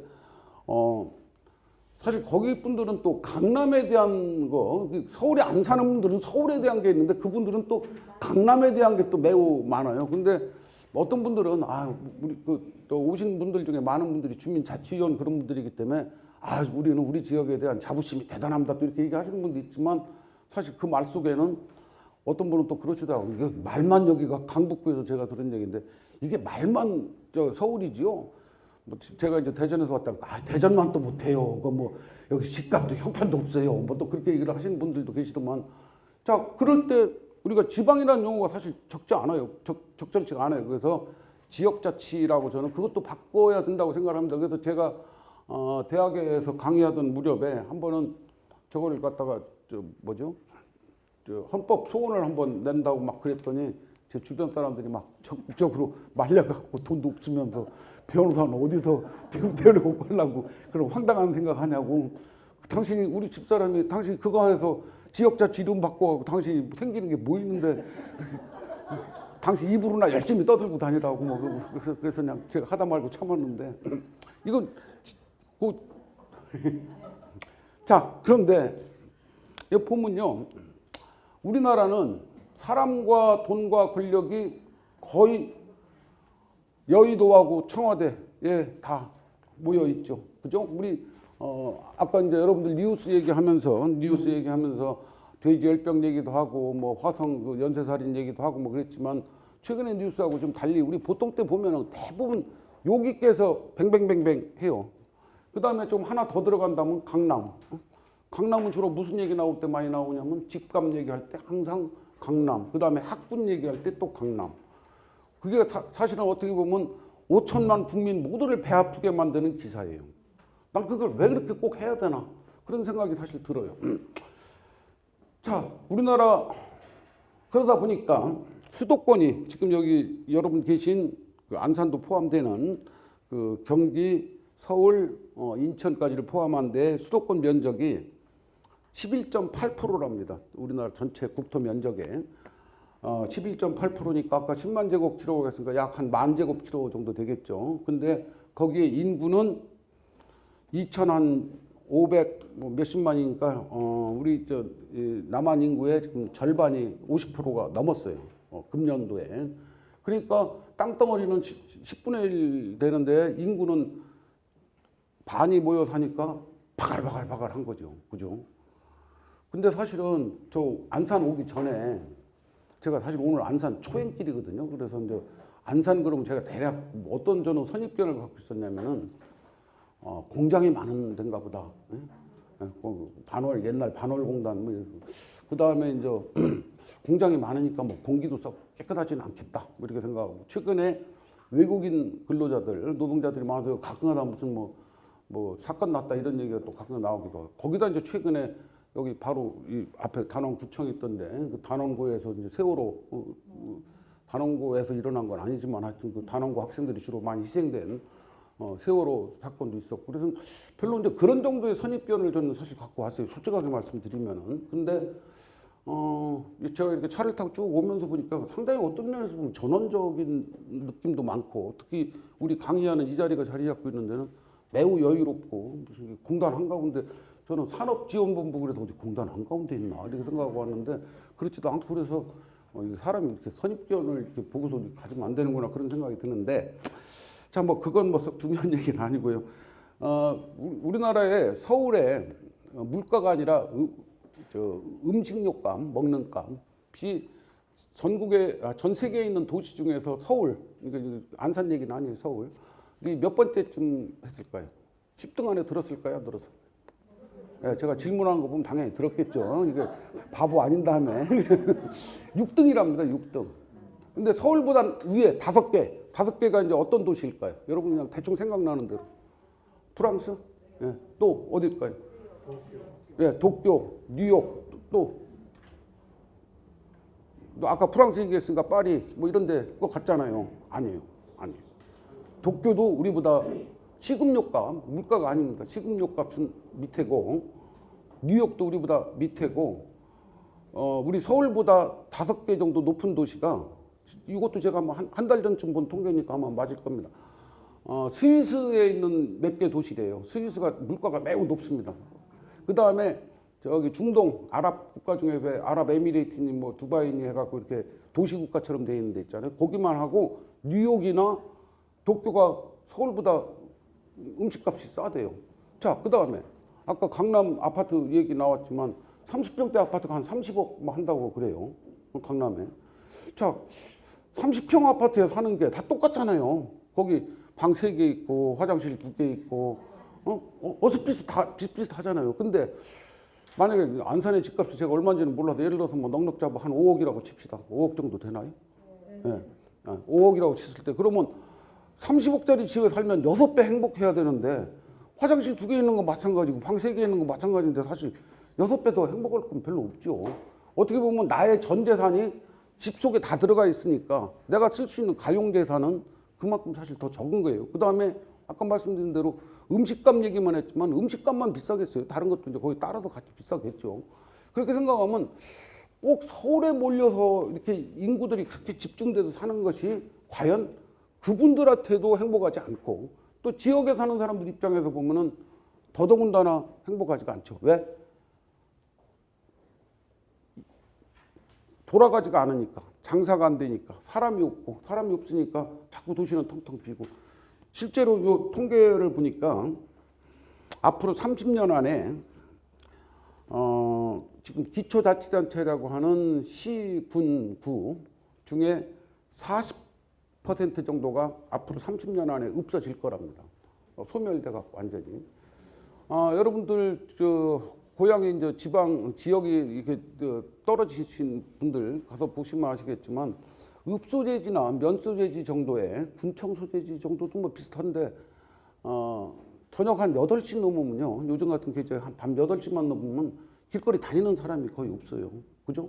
근데 요 안산 여기 어떻게 가보면 밤 8시에도 그냥 바글바글 하잖아요. 서울 명동은 뭐 말할 것도 없고 강남 말할 것도 없고. 자, 그렇게 되면은 청년들이 다 떠나고 뭐하고 뭐 청년 창업하고 뭐 해서 했는데 아무리 커피숍 뭐 멋있게 차리고 뭐 아이디어 잘 내갖고 하면 와서 마셔주는 사람이 있어야 되는 거지. 그죠? 자, 이런 것들을 생각하면 우리 나라 전체가 균형 있게 발전하지 않으면 사실 우리 전체가 사실 다 불행해지는 거라는 생각을 좀 가져야 되는데 그렇지가 않아요. 그렇지가 않아요. 그게 이제 우리가 문제죠. 그래서 지난번에 개헌을 한참 하려고 하다가 이제 개헌이 안 했는데 뭐 이번 임기 중에 할란가 그럼 제가 모르겠습니다. 그건. 자, 그러면 이제 구체적인 거 지역 분권과 우리 언론의 역할 그 중에서도 지역 언론의 역할. 지역 분권하고 언론은 불가분의 관계가 있습니다.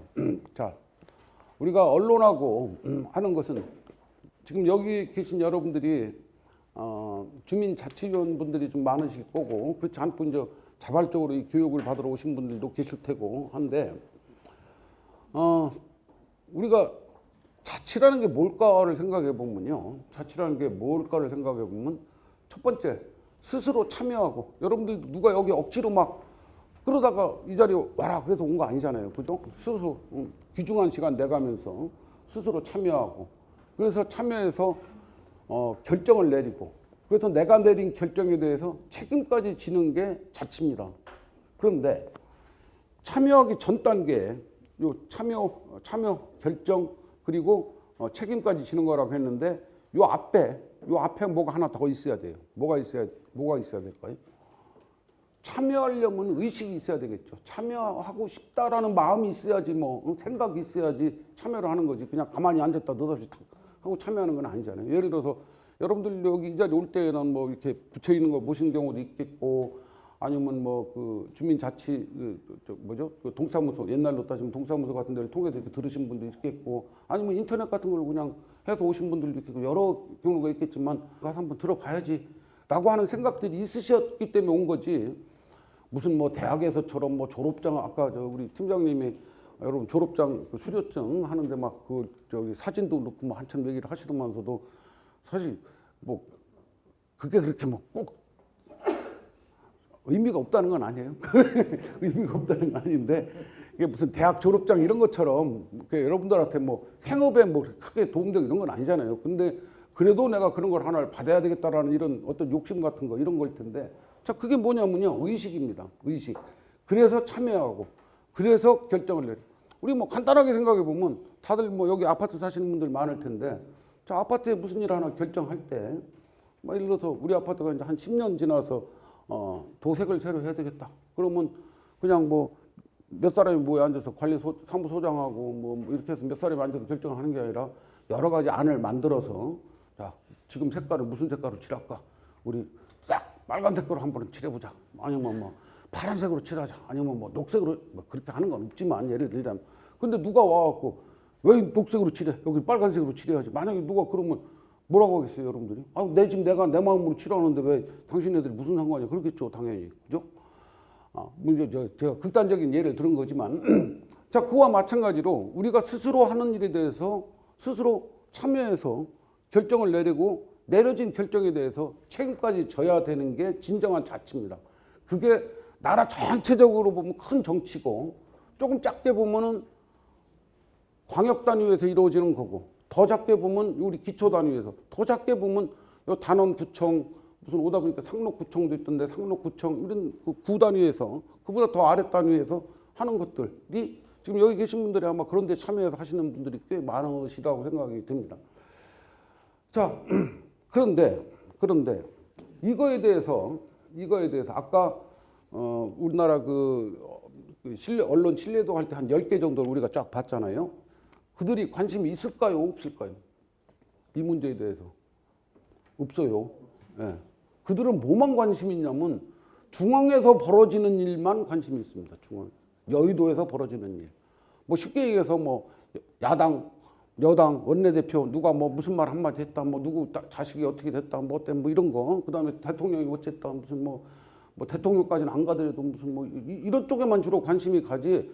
뭐 안산에서 뭐 어쩌고 저쩌고 뭐 이런 거는 안산이 크게 뉴스 나올 때는 좀 안 좋은 표현으로 하자면 패싸움 났을 때. 응? 인도네시아 애들하고 베트남 애들하고 싸웠대더라 뭐 이런 거 할 때 크게 나와요.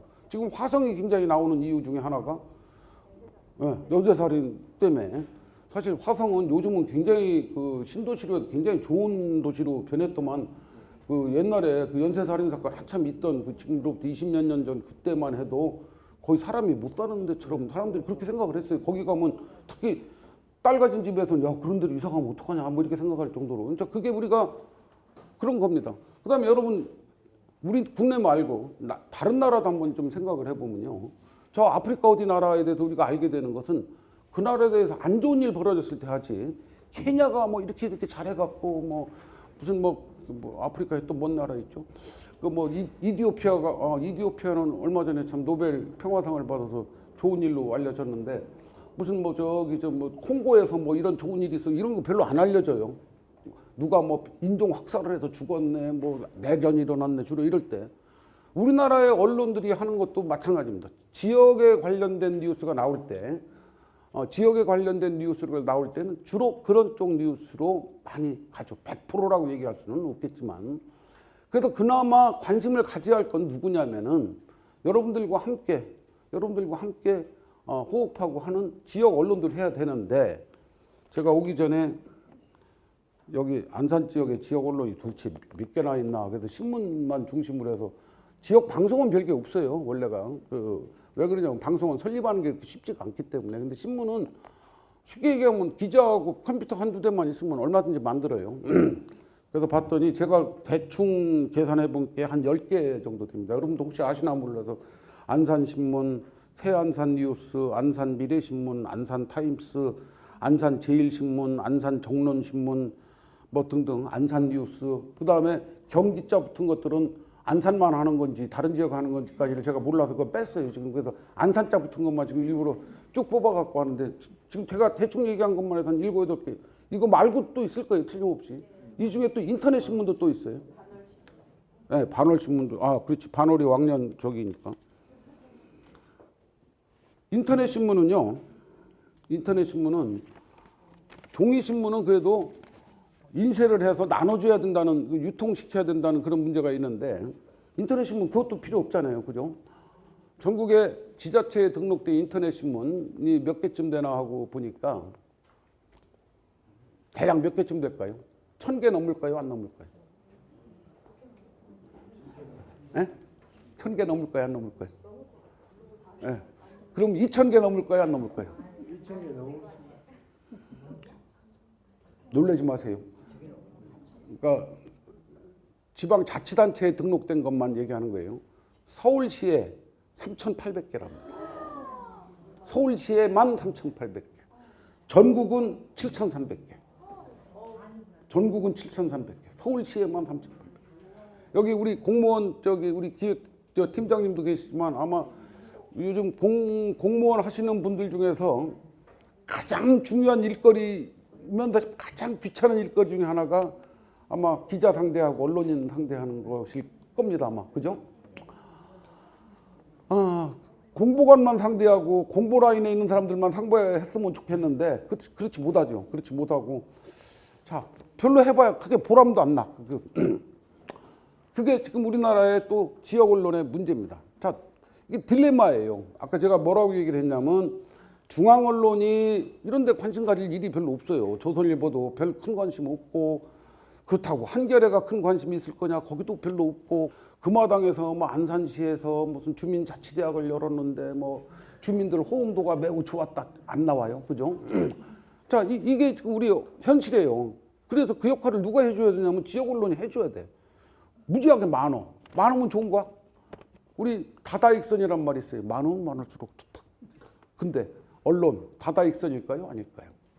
세상에 대부분 다 많으면 많을수록 좋아요. 물론 이제 안 좋은 것도 있죠. 뭐 병 같은 거는 많으면 많을수록 안 좋겠지. 뭐 그런 거 안 좋고 살도 지방도 너무 많으면 많을수록 안 좋겠죠. 그건 안 좋겠지만 뭐 대부분은 많은 게 좋습니다. 뭐 돈도 많은 게 좋고 뭐 많은 게 다 좋은데 신문, 방송 하는 그 우리가 소위 언론이라고 아까 얘기한 것들은 다다익선이 아니라 그거는 정말로 많으면 많을수록 어떻게 보면 지역사회뿐 아니라 우리 국가사회에 해를 끼치는 또 하나의 요인이 되기도 합니다. 자, 그래서 참 이게 딜레마가 이제 바로 그들이 그 역할을 해줘야 되는데 그 역할을 못하고 많으면 많을수록 오히려 더 골치만 아프게 만들어서 자, 여기 써 있는 것처럼 우리 언론의 역할이라는 것은 우리 인체에 비유하면은 신경이라고 얘기를 할 수가 있을 것 같습니다. 여러분 신경 없으면 사람이 살까요? 못 살까요? 못 살. 아니 뭐 당장은 살 수 있어요. 예를 들어서 여러분 저기 이빨 치료하러 갔을 때 신경 죽이고 하잖아요. 그죠? 신경 죽였다고 해서 밥 못 씹는 거 아니잖아요. 신경 죽였다고 해서 안 아프게 해놓고도 치료하고 그죠? 자 신경이 없다고 해서 뭐 못 사는 건 아니에요. 근데 신경이 없으면 어떻게 되겠어요?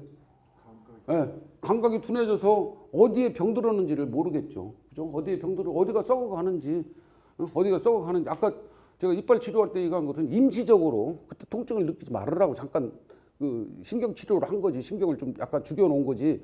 그걸 영구히 죽여버리면 이빨이 썩는지 빠지는지 흔들흔들해서 어디로 없어졌는지 모른단 말씀이에요. 자, 언론도 똑같이 언론이 없다가 해서 우리나라가 뭐 밥 먹고 살고 뭐 산업을 하고 뭐 이런 데 그렇게 문제가 생기지는 않아요. 않는데 언론이 없으면 그 사회가 어떻게 되냐면 부패하는지 썩는지 하는지를 모르는 구도로 이제 가는 겁니다. 자, 그 중에서 우리가 이제 아까 얘기한 뭐 저 조선일보니 KBS니 하는 그 한겨레신문이 하는 것들을 중앙에 있는 그 중추신경이라고 한다고 하면 우리 몸의 신경계도 여러 가지가 있지 않습니까? 그래서 그 중에 중추신경이라고 한다고 하면은 지역 언론 같은 경우는 어디라고 해당이 보냐면 우리 몸으로 따진다면 예를 들어서 여기 경인일보 같은 경우는 손, 발 뭐 이런 데 있는 신경계라고 생각하면 될 것 같아요. 그리고 아까 제가 쭉 읽었던 뭐 안산신문 뭐 안산시민신문 어쩌고 저쩌고 하는 것들은 우리 손으로 따지면 이 말초신경 부분에 이제 해당됩니다. 자, 말초신경도 살아야 되고 팔다리의 신경도 잘 살아야 되고 중추신경도 잘 살아 있어야지 됩니다. 근데 중추신경이 죽어버리면 나라 전체가 흔들리는 거고 팔다리가 하면 팔 한쪽만 뭐 다리 한쪽만이 아니라 그것이 전체의 기능에도 역시 영향을 미치게 돼요. 자, 손가락 하나 여기 조금만 여기 가시 하나만 베켜도 무지하게 아프죠. 그죠? 좀 심하게 표현하면 다른 사람 암 걸린 것보다 내 여기에 가시 하나 박힌 게 훨씬 나 같으면 더 고통스럽고 아파요. 좀 심하게 표현하면 그죠? 자, 그게 중추신경, 말초신경입니다. 마찬가지로 언론도 다 똑같이 그렇게 골고루 발달을 해야 돼요. 자, 그런데 별로 그러지를 못하더라. 중앙 논리에 대해 조직적으로 좀 효율적으로 대응할 필요가 있다. 자, 전국에 기초자치단체가 한 250개 군데 됩니다. 그 중에서 이 자치분권대학이라고 하는 지금 여러분이 저 강의 들으시는 이런 것이 개설된 데가 아마 한 50여 군데 해서 지금 제가 알기로는 아마 시흥시장인가 그분이 뭐 분권대학에 뭐 이렇게 해서 거기에 이제 아마 회장인가 뭐 이렇게 하셔갖고 주로 하고 그다음에 이제 이 자치분권대학 같은 것이 이렇게 어떻게 보면 중앙관리식으로 필요한 것이 예를 들면 저쪽 여기만 해도 수도권이지만 저쪽 무슨 전라남도 해남 어디서 만약에 이런 과정을 하나 개설해 갖고 이걸 진행을 하려면은 강사 구하는 게 굉장히 어렵겠죠. 그죠? 그 지역에 계신 분들 중에 가까운 데서 이렇게 찾기도 참 쉽지도 않고 지역마다 또 그런 전문가들이 다 있는 것도 그래서 이제 이거를 중앙 차원에서 이렇게 다 해서 제가 알기에 아마 한 50여 군데 정도가 거기에 이제 가입을 해서 이제 자치분권대 그러니까 아직도 200군데는 가입 안 한 거예요. 200군데 정도 가입 안 했는데 자 이게 왜 필요하냐면요. 지금 이 얘기를 드리려고 하는 건데 중앙 논리에 대해서 중앙 논리라는 것은 분권이 꼭 필요하냐?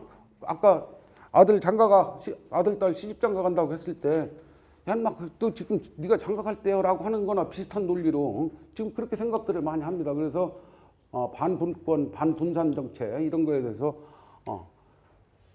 안산 어디 저쪽 안산하고 전혀 뚝 떨어져 있는 저쪽 경상남도 어디 무슨 전라남도 어디 뭐 이런 데하고도 같이 연합을 해서 이건 분권이라는 차원 속에서 그 같이 대응하고 하기 위해서는 그런 것이 필요하다라고 하는 점에서 필요합니다. 제가 사는 데가 세종시, 제가 지금 대전에 사는 데가 세종시에서 우리 집에서 세종시까지 차로 한 10분 정도 걸립니다. 세종시 근데 사실은 세종시 경계선쯤에 제가 사는데, 세종시하고 대전의 경계선쯤에 사는데, 세종시 중심, 그러니까 세종시청을 중심으로 해서 간다고 치면은 제 차로 그냥 곧바로 가면 한 10분 정도밖에 안 될 정도로 가깝습니다. 자, 세종시 왜 만들려고 했냐면, 모든 게 다 서울에 다 모여 있으니까, 뭐, 행정부서도 다 있고 다 있으니까, 좀 지방으로 내려보내면, 기업들도 같이 좀 따라 내려오고, 우리가 또 관청에 기대고 사는 것들이 워낙 많으니까 했더니, 사실은 별로 그렇지를 못해요. 별로 그러지를 못하고, 세종시 만들 때 제일 많이 기대했던 건 뭐냐면, 중앙부처에 있는 공무원들만 다 따라 내려와도 세종시 인구가 뭐 어떻게 되고 뭐 이렇게 했어. 그래갖고 막 아파트 분양하면 막 프리미엄 붙고 난리가 났었어요. 근데 지금도 물론 프리미엄 못 붙습니다. 근데 세종시 인구 다 채운 게 누구냐면은 충주 공주도 아니에요. 대전. 대전, 공주의 일부가 지금 세종시로 들어갔고, 그 다음에 청주 쪽. 왜? 거기는 새롭게 만드는 계획도시라 살기가 비교적 편하고, 아이들 교육시설 같은 걸 비교적 잘 해놨다고 하니까 출퇴근거리 정도 되니까 갑니다. 제가 아까 말씀드린 대로 바로 세종시하고 경계선 지역에 우리 집이라고 그랬잖아요. 그래서 저는 어떻게 생각했냐면, 야, 세종시하고 있으면 그때까지만 해도 세종시 막 만들 때, 저는 그 전부터 살았으니까, 세종시에 그 도시 기반 시설도 없고, 뭐 하다못해 어디 가서 음식점 하나 술 한잔 먹으려도 별로 없고 그러니까 다 우리 동네로 오겠구나. 그럼 우리 동네도 이제 집값도 올라가고 좋겠구나. 이렇게 생각을 했는데, 웬걸? 제일 먼저 집값이 떨어지기 시작했어요. 왜? 우리 동네 사람들이 그쪽으로 자꾸 이사를 가는 거예요. 세종시 쪽으로. 근데 가고 싶은 사람이 애 학교 입학시키는 날짜 이런 거 맞춰갖고 3월 1일자로 가야 될 거 아니에요. 그러니까 집이 안 팔려. 그러니까 그냥 빨리 싸게, 뭐 2천만 원 싸게. 그러면 모든 집값이 2천만 원 쫙 떨어져갖고 그렇게 됩니다. 제가 직접 겪은 일이어서 제가 아주 피부로 잘 느꼈는데, 정작 서울에서 오라는 사람들은 별로 안 왔어요. 그게 뭐냐면요, 우리 사회 뿌리 깊은 중앙 집권적인 거, 중앙 집중적인, 그리고 서울을 떠나는 순간 공무원들이, 내가 얼마나, 여기 공무원분들 계시지만 여기 중앙부처 공무원들은 아니시니까, 내가 이 얼마나 어렵게 이 자리에 왔는데, 내가 저 국장되고 과장되고 했는데, 나 저기 행정고시 붙어가고 여기까지 왔는데, 그럼 내가 시골 내려가 우리 애가 지금 대학 들어가야 되는 마당, 이게 뭔 소리야? 이게 우리 국민들 머릿속에. 그 다음에 중부처뿐만 아니라 공기업도 다 지방으로 내려보냈죠. 그죠? 그래서 이제 뭐 한전 같은데, 우리나라 최대의 공기업이라고 하는 데가 나주에 이제 본사가 있어요. 저는 나주에 사시는 분들 있죠. 물론 뭐 100% 없다는 건 아니지만, 중요 간부나 이런 분들은 나홀로 사시는 분들 사실 상당히 많아요. 자, 이러다 보니까 이게 우리나라는 그게 거기서 진도가 안 나가는 겁니다. 그래서 이런 것들이 국민들 의식 속에 자꾸 확산시켜야 되는데, 제가 얘가 좀 딴 쪽으로 가면은, 여러분, 전 세계적인 언론사, 전 세계를 무대로 하는 언론사라기보다는 방송사, 전 세계를 무대로 하는 뉴스 하는 데가 어디 아시죠? 예, CNN 아시죠? CNN 본사가 어디 있을까요? CNN 본사. 자, 뉴욕, 워싱턴, 어딜까요? 워싱턴? 예, 미국 대통령이 있으니까 뉴스가 제일 많아서. 뉴욕이 미국의 경제 중심지니까 두 군데 다 아니에요. 어디냐면 저쪽 남부에 있는 애틀란타라고 하는 도시예요. 애틀란타. 놀랬죠? 애틀란타라는 도시는 여러분들이 그냥 말하면 잘 몰라. 잘 모르고 뭐라고 하면 되냐면, 바람과 함께 사라지다의 영화의 무대가 됐던 도시. 남부에 있는. 자, 거기 앉아서 전 세계를 대상으로 합니다. 근데 우리는 뭐가 서울에 있지 않으면 안 된다고 생각해요. 그리고 아까 얘기했던 것처럼 우리 땅 넓이라는 게 텍사스의 7분의 1밖에 안 되는 넓이밖에 안 되는데, 미국은 주를 지금 몇 개를 넘어가고 저쪽 CNN이 물론 뉴욕에도 상당히 많은 취재 인력이 있고, 뭐 워싱턴에도 상당히 있겠죠. 뭐 없다는 얘기는 아닙니다만, 자, 이게 우리의 사고방식. 만약에 조선일보를 저쪽 부산 가서 있어라 그러면 뭔 소리냐고 아마 놀래 잡 물론 뭐 가라고 할 수도 없죠. 근데 개인 기업이니까 뭐 가라고 한다고 가고 오라고 한다고 오는 문제는 아니지만 예를 들면 그런 것들이 이제 우리 사고 방식하고 매우 다른 겁니다. 자, 그래서 우리나라의 아까는 신뢰도였고요. 지금 보니까 우리나라 사람들이 신문을 통해서 이 정보를 얻는 게 평균적으로 약 한 11%라고 합니다. 여기 신문은 그냥 인터넷 이런 게 아니라 종이 신문.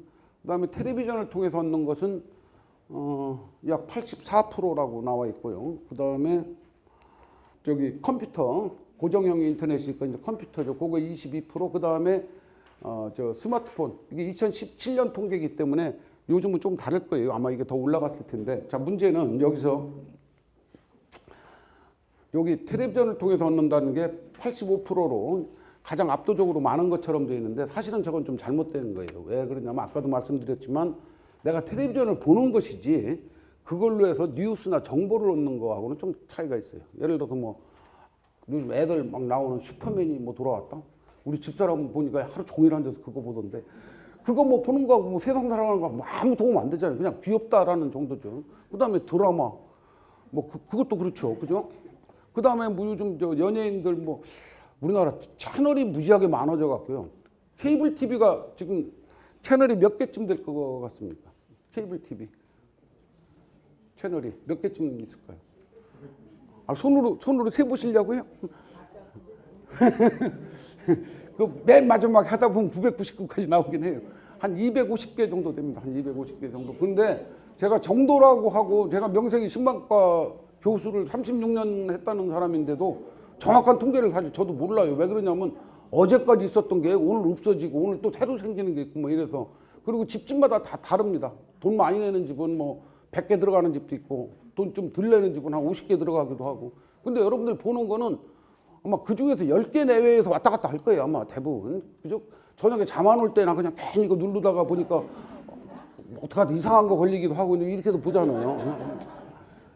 근데 이게 85%라는 것은 사실 그게 다 포함된 거기 때문에 실제로는 제가 보기에 제일 압도적으로 많은 거는 요겁니다.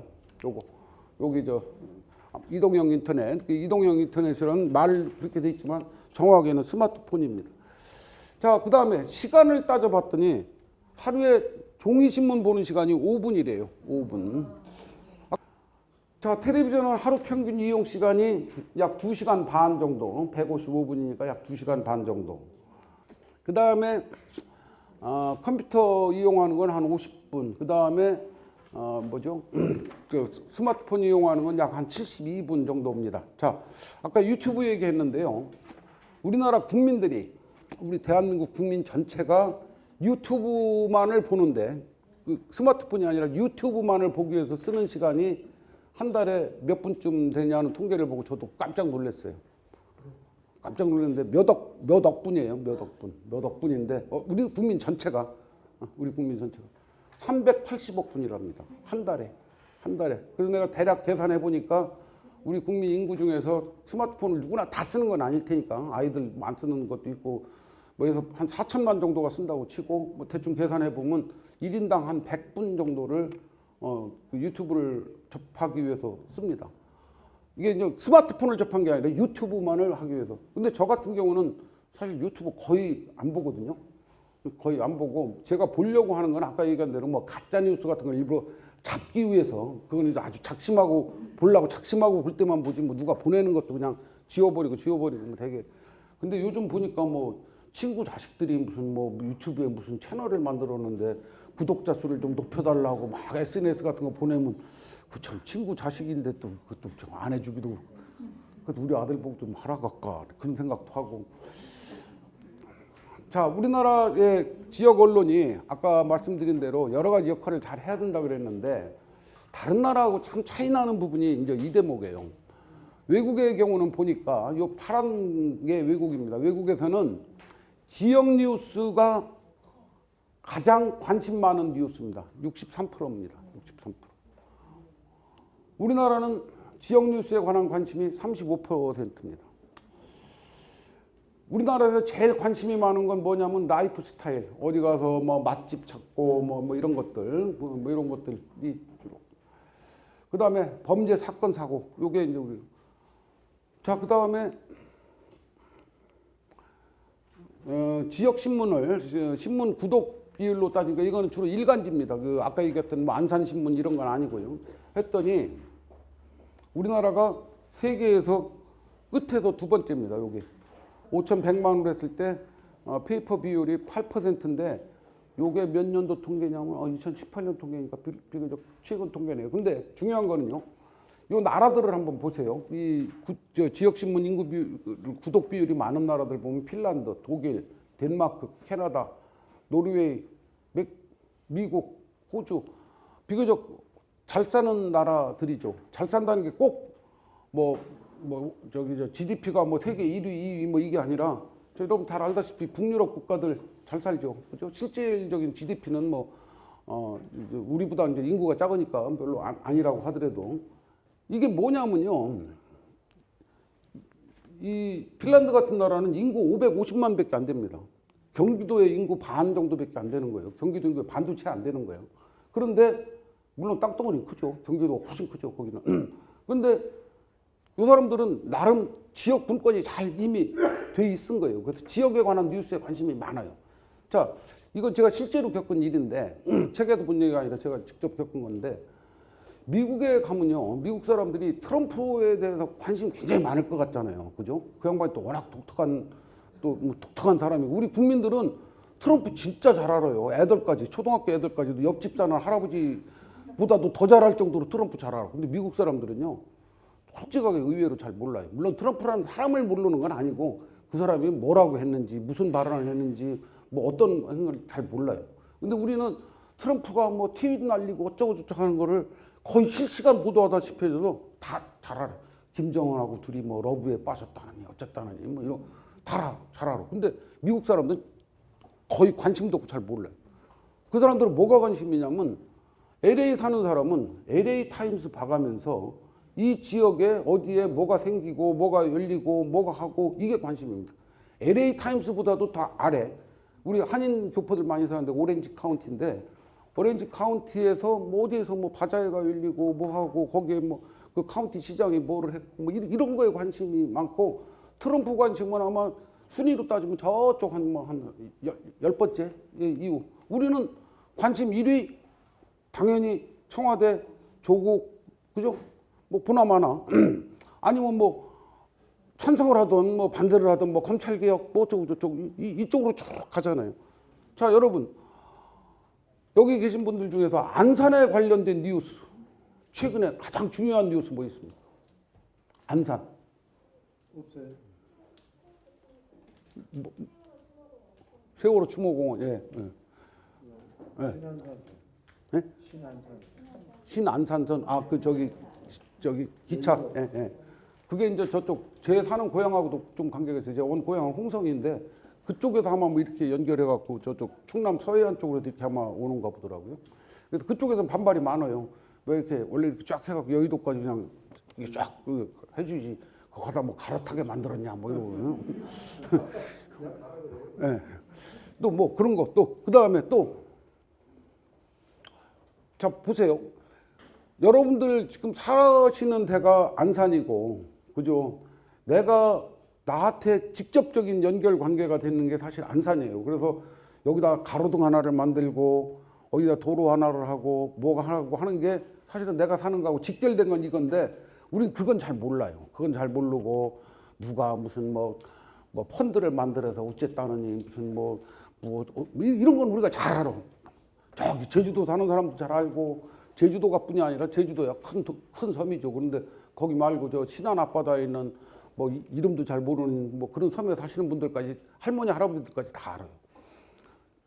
이게 좀 잘못된 거예요, 사실은. 내가 내 지역 문제 그걸 몰라야 된다는 얘기가 아니라 내 거 나하고 관련된 거.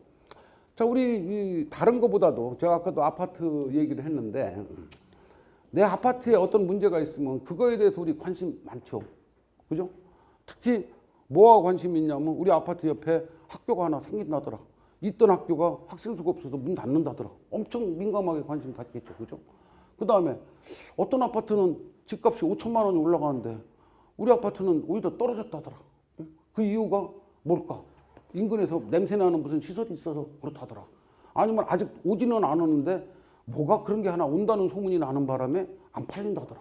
예를 들어 그러면 여러분들 굉장히 민감하게 반응하잖아요. 그죠? 그게 사실은 나쁜 게 아닙니다. 거기서부터 출발이 돼야 되는 거예요. 그래서 제가 아까 얘기했던 게 우리가 민주주의 그러면 되게 뭐라고 얘기하냐면 국민이 주인, 국민이 주의가 아니라 국민이 주권을 갖고 국민이 주인의식을 가진 주권을 가진 주의가 민주주의다 그랬는데 앞으로는 국민이라는 것보다는 주민이 하는 걸로 우리 의식을 좀 바꿔야 되겠다. 그 주민이 쌓여서 결국 국민이 되는 거지. 자, 그래서 이것들이 이제 역할을 잘 해줘야 되는데, 지역 언론들이 역할을 잘 해줘야 되는데, 아까 얘기했던 것처럼 역할을 잘 못하고 있어요. 지역 언론만 잘 못하는 게 아니라 사실은 중앙에 있는 언론들도 잘 못하고 있어요. 아까 여러분들이 중앙 언론 왜 잘 못하냐 그랬더니 너무 정파적이어서 그렇다. 그렇죠? 그래서 한겨레 보는 사람은 한겨레 보고 조선일보 보는 사람. 자, 그러다 보니까 우리 의식이 어떻게 돼가냐면요. 우리 머리가 어떻게 돼가냐면은 내가 옳다고 믿는 쪽으로만 계속 믿게 되는 거예요. 다른 거를 받아들여서 이거를 돌려볼 생각을 안 하고 내가 옳다고 믿는 그걸 갖다가 우리 학술적으로 이제 확증 편향이라고 그럽니다.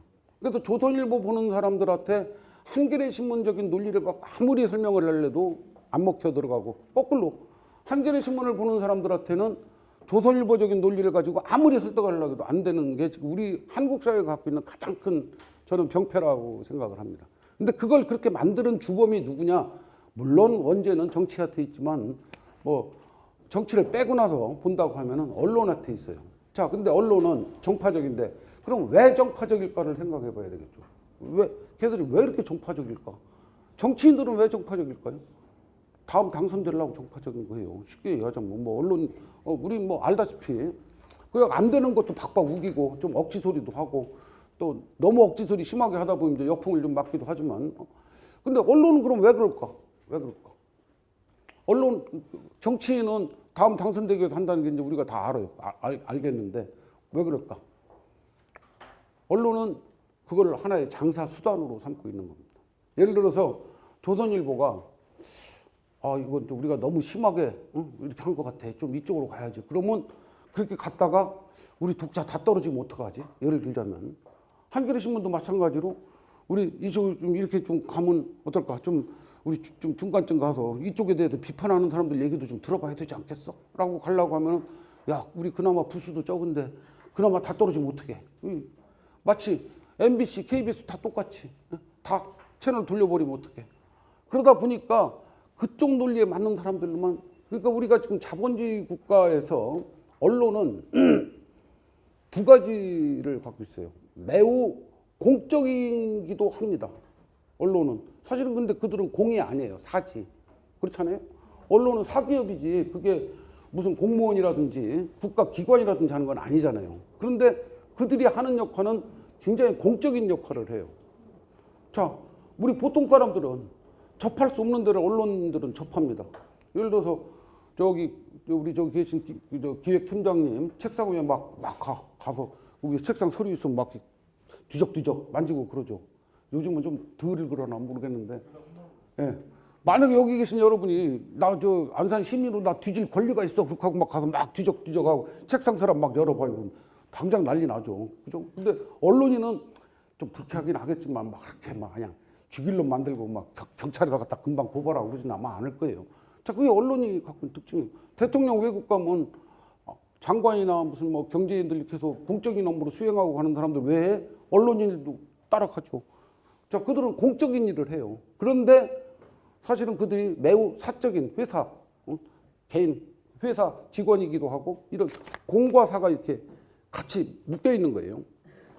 우리가 그 사람들한테 특권을 준 거는 왜 준 거냐면은 공적인 것 때문에 특권을 준 겁니다. 우리가 할 수 없는 거, 우리가 청와대에 들어가서 정보를 받아오고 안산시청에 들어가서 받아오고 그래서 그걸 국민들이 알고 국민이 알 권리를 할 수가 없기 때문에 우리가 원래는 국민 모두가 하라고 돼 있어요. 주민 모두가 안산시청에 드나들고 하라고 돼 있지만 이 안산 시민이 몇만 명이죠?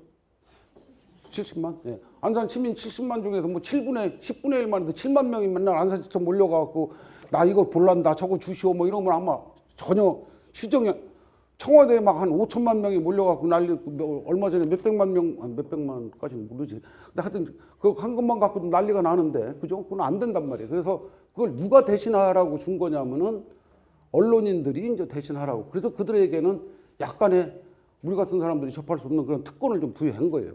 그랬더니 이들이 그걸 공적인 거에만 쓰면은 이제 아주 금상첨화가 아니라 그런 경우 뭐죠? 아주 환상의 그 궁합처럼 될 텐데 그러지를 못하고 지들 사적인 용도로 자꾸 이걸 쓰려고 한단 말이에요. 사적인 게 무슨 뭐 개인 뭐 돈벌이 뭐 이런 거보다는 그걸 그 영향력을 가지고 우리 회사를 뭐 운영한다든지 그걸 가지고 광고주한테 어떻게 한다든지 뭐 이런 식으로 이제 아까 안산신문, 시민신문 뭐 어쩌고 하는 거 쭉 했는데 가장 큰 광고주가 정확하게 얘기하면 자치단체입니다. 사실은.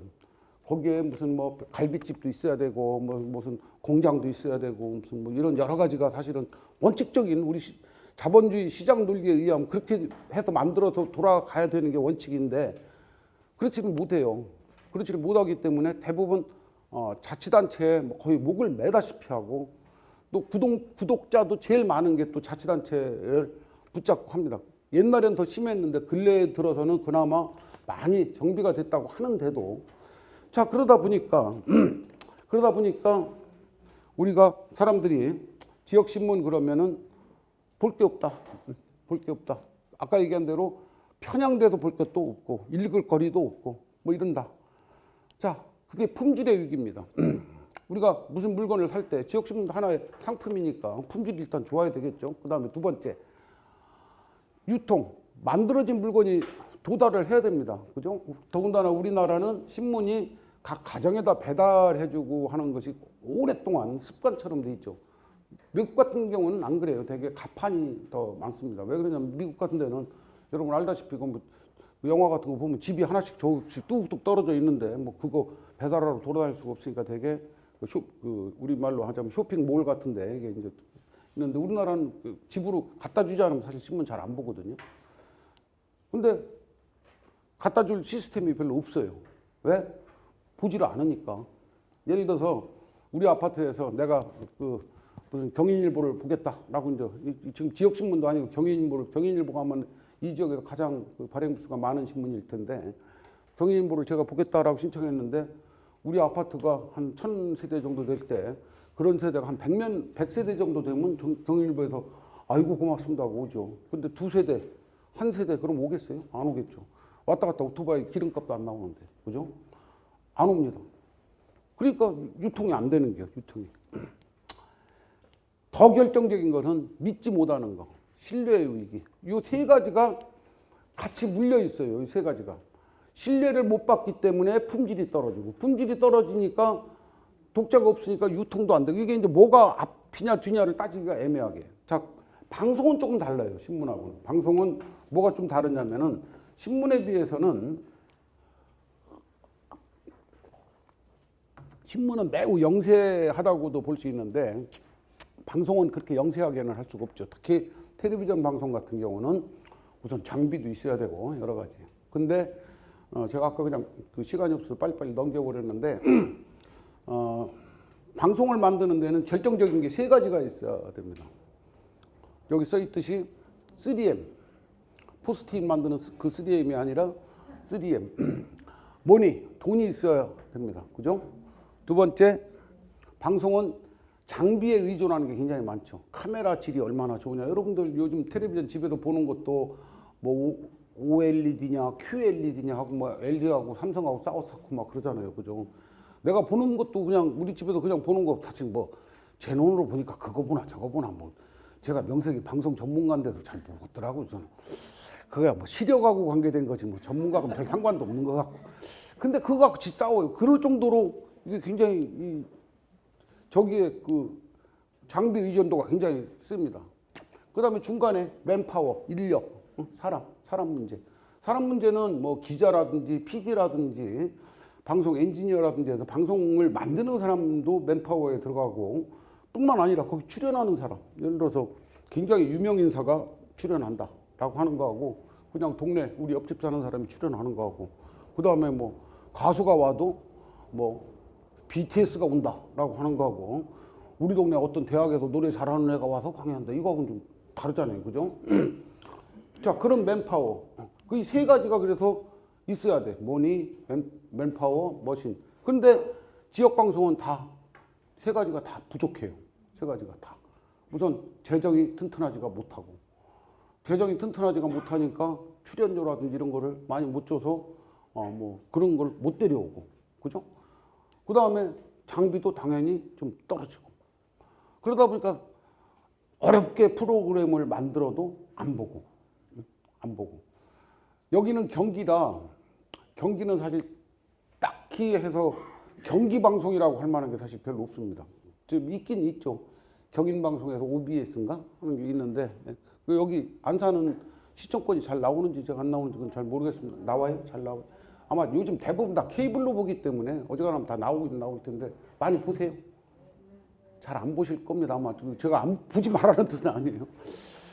이제 저같이 대전이라든지 전주라든지 이런 데 경우는 이제 그 지역의 전주 MBC, 뭐 전주 KBS, 뭐 대전 MBC, 대전 KBS, 또 지역별로 민방도 있고 이렇게 있습니다. 그래서 하는데 이 사람들이 지금 이 세 가지가 부족한 여건 중에서 어렵게 프로를 만들어요. 어렵게. 예를 들면 뭐 지역에 이제 어떤 문화적인 걸 한다든지 뭐 지역에 뭐 어떤 특색 있는 그런 프로그램을 만드는데 안 봐요. 예를 들어서 MBC, KBS 뭐 세 방송이 다 똑같이 그 시간에 다 지역 프로그램을 하면 어쩔 수 없이 뭐 그나마도 볼 데가 없으니까 그냥 같이 보겠지만 그거 말고 지금 150개, 200개씩의 채널이 있는데 굳이 그 시간에 앉아서 그걸 안 보고 OCN 가서 무슨 영화 드라마 보고 뭐 어제 했던 거 드라마 재방송해 주는 거 보고 뭐 이런 거. 그리고 심지어는 거기까지만 해도 괜찮은데 그 방송에 전화를 해요.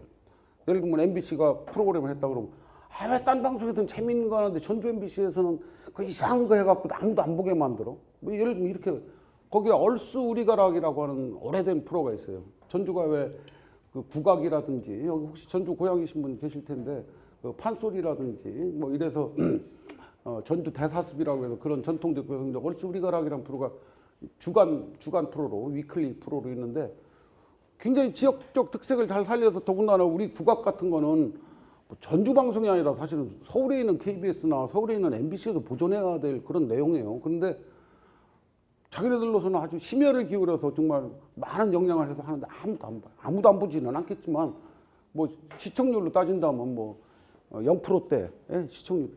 그러니까 만드는 사람도 그렇고 거기에 프로그램 만들려면 당연히 광고주가 스폰서가 붙어야 되는데 광고주는 아무도 안 보는 프로에 스폰서 하고 싶지 않겠죠. 그죠? 이런 악순환이 계속 반복되고 있는 게 또 지역 언론의 또 현실이기도 합니다. 자, 그런데 결론적으로 지금 약속 시간이 5분 남았습니다. 지역 언론의 위기가 이제 곧 지역 사회 위기로 이어질 수도 있다. 왜 그러냐면 아까도 말씀드렸지만 알아야 참여를 합니다. 알아야 참여를 하고 알고 의식을 갖고 참여를 하고 참여해서 결정을 내리고 내린 결정에 대해서 책임지고 하는 게 이제 자치의 시스템인데 우선 아는 단계가 막혀버리는 거야. 지역 언론들이 제 역할을 못하니까 아는 단계가. 그러다 보니까 우리가 몸은 안산에 살지만 안산은 그냥 내가 잠자고 뭐하고 밥 먹고 어쩌고 저쩌고 하는 그런 정도의 공간일 뿐이지 정작 여기가 하나의 정치 공간으로서 경제 공간으로서 문화 공간으로서의 역할을 하지를 못하는 겁니다. 이게 안산이라고 제가 예를 들지만 그게 뭐 안산이 아닌 뭐 어디를 갖다 놔도 다 똑같은 그런 현상. 그리고 우리의 관심은 다 어디가 있냐면 전혀 살지도 않는 강남의 집값이 뭐 얼마가 올라갔다더라 떨어졌다더라 뭐 그래서 정부에서 무슨 규제를 해갖고 뭘 어떻게 한다더라. 그거 하든 말든 나하고 사실 무슨 상관이에요. 그게 거기 가서 살 게 아닌 게 아니라 살 능력이 없죠. 그죠? 정확하게. 그 아무 상관없는 일에 대해서 우리는 상당히 관심 갖고 그런단 말이에요. 그게 결국은 우리 지역사회의 위기로 이어진다. 그러다 보니까 결국은 지역 공동체의 위기고 아까 말씀드린 대로 민주주의는 국민이 아닌 주민이 주권의식을 갖고 권한을 갖고 움직이는 것이 민주주의다라고 우리가 오늘 사고방식만 좀 바꾼다고 해도 오늘 강의에 저는 큰 소득이라고 생각을 합니다. 자, 그래서 그 역할을 할 때 지역 언론들이 지역의 공론, 여론이 모여지는 그런 장애 역할을 해야 되는데 그러지를 못한다. 그래서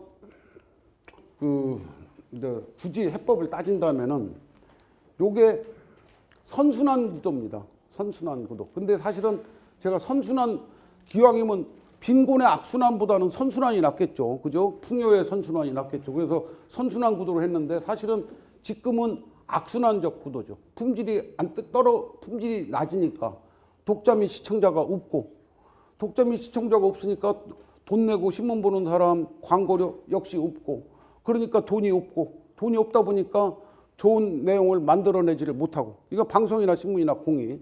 그래서 저는 이걸 좀 반대로 이렇게 돼야 되는 쪽으로 가야 되는 방향 쪽으로 저는 써놓은 겁니다만, 사실은 이게 고리가 어디서 끊어져야 돼요. 고리가 끊어져야만이 되는데, 참 고리 끊는 게 그렇게 쉬운 일은 아니죠. 그죠? 고리 끊는 게 쉬운 일은 아니어서 오늘 저한테 마침 저하고 인연이 돼서 여러분들이 이렇게 같이 들으셨던 분들만이라도 좀 앞으로 좀 그런 쪽에 좀 관심을 가져야 되겠다라고 하는 거. 그래서 지역의 정치권, 뭐 여기 안산에도 시의회도 있고 그 집행부도 있고, 그다음에 여기 뭐 사업 관련 공장 관련된 건 굉장히 많죠.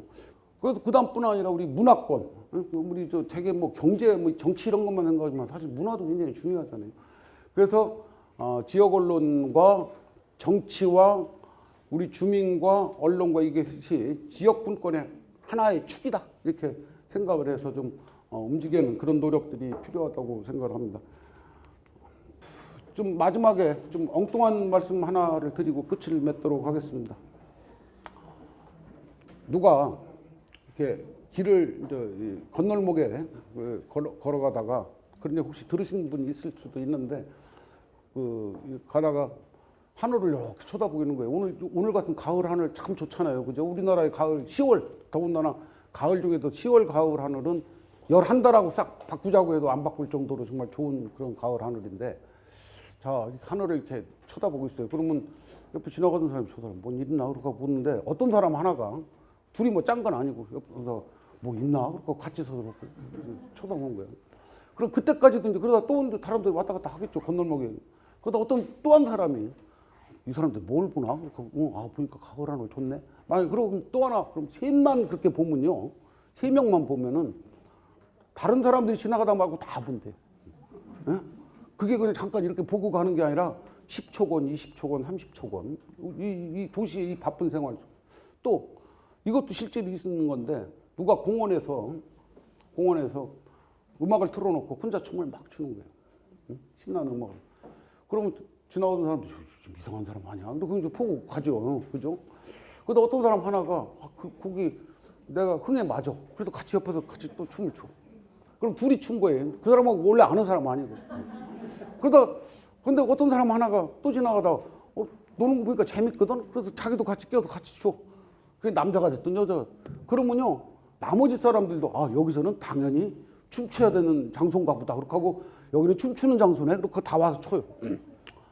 자, 제가 왜 마지막에 이 말씀을 드리냐면요. 지금 여러분들 이 자리에 오신 분들은 뭐 누가 억지로 끌어서 뭐 가서 자치분권대학 가서 강의 들으라 해서 오신 거 아니고, 뭐 한 90% 이상은 아마 자발적으로 오신 겁니다. 그러니까 여러분들이 이제 다음 강좌까지 해서 6강좌를 들으셔서 뭐 제 강좌뿐 아니라 다른 강좌까지 해서 정말 자치분권이라는 게 이렇게 필요한 거구나. 그게 제대로 돼야만이 우리가 민주주의가 완성되는 거지. 우리는 그동안 국민이 참여하는 것만 맨날 생각했는데, 우리 주민의 의사하고는 무관하게 이루어지는 것은 진정한 민주주의가 아니로구나 라고 하는 정도의 생각만 가진다고 하면, 그 다음에 이제 구체적으로 어떻게 할 거냐는 방법론은 그 다음 단계 얘기고요. 하신다고 해도 그것만 해도 저는 큰 소득이고, 이 안산의 발전이라든지 이런 면에서도 큰 밑거름이 될 것이라고 생각을 합니다. 그래서 여러분들은 아까 얘기한 춤추는 3명 속에 지금 다 포함되신 분들이에요. 그래서 앞으로 춤을 많이 추셔야 됩니다. 시간이 원래 약속한 시간이기 때문에 끝을 맺도록 하겠습니다. 감사합니다.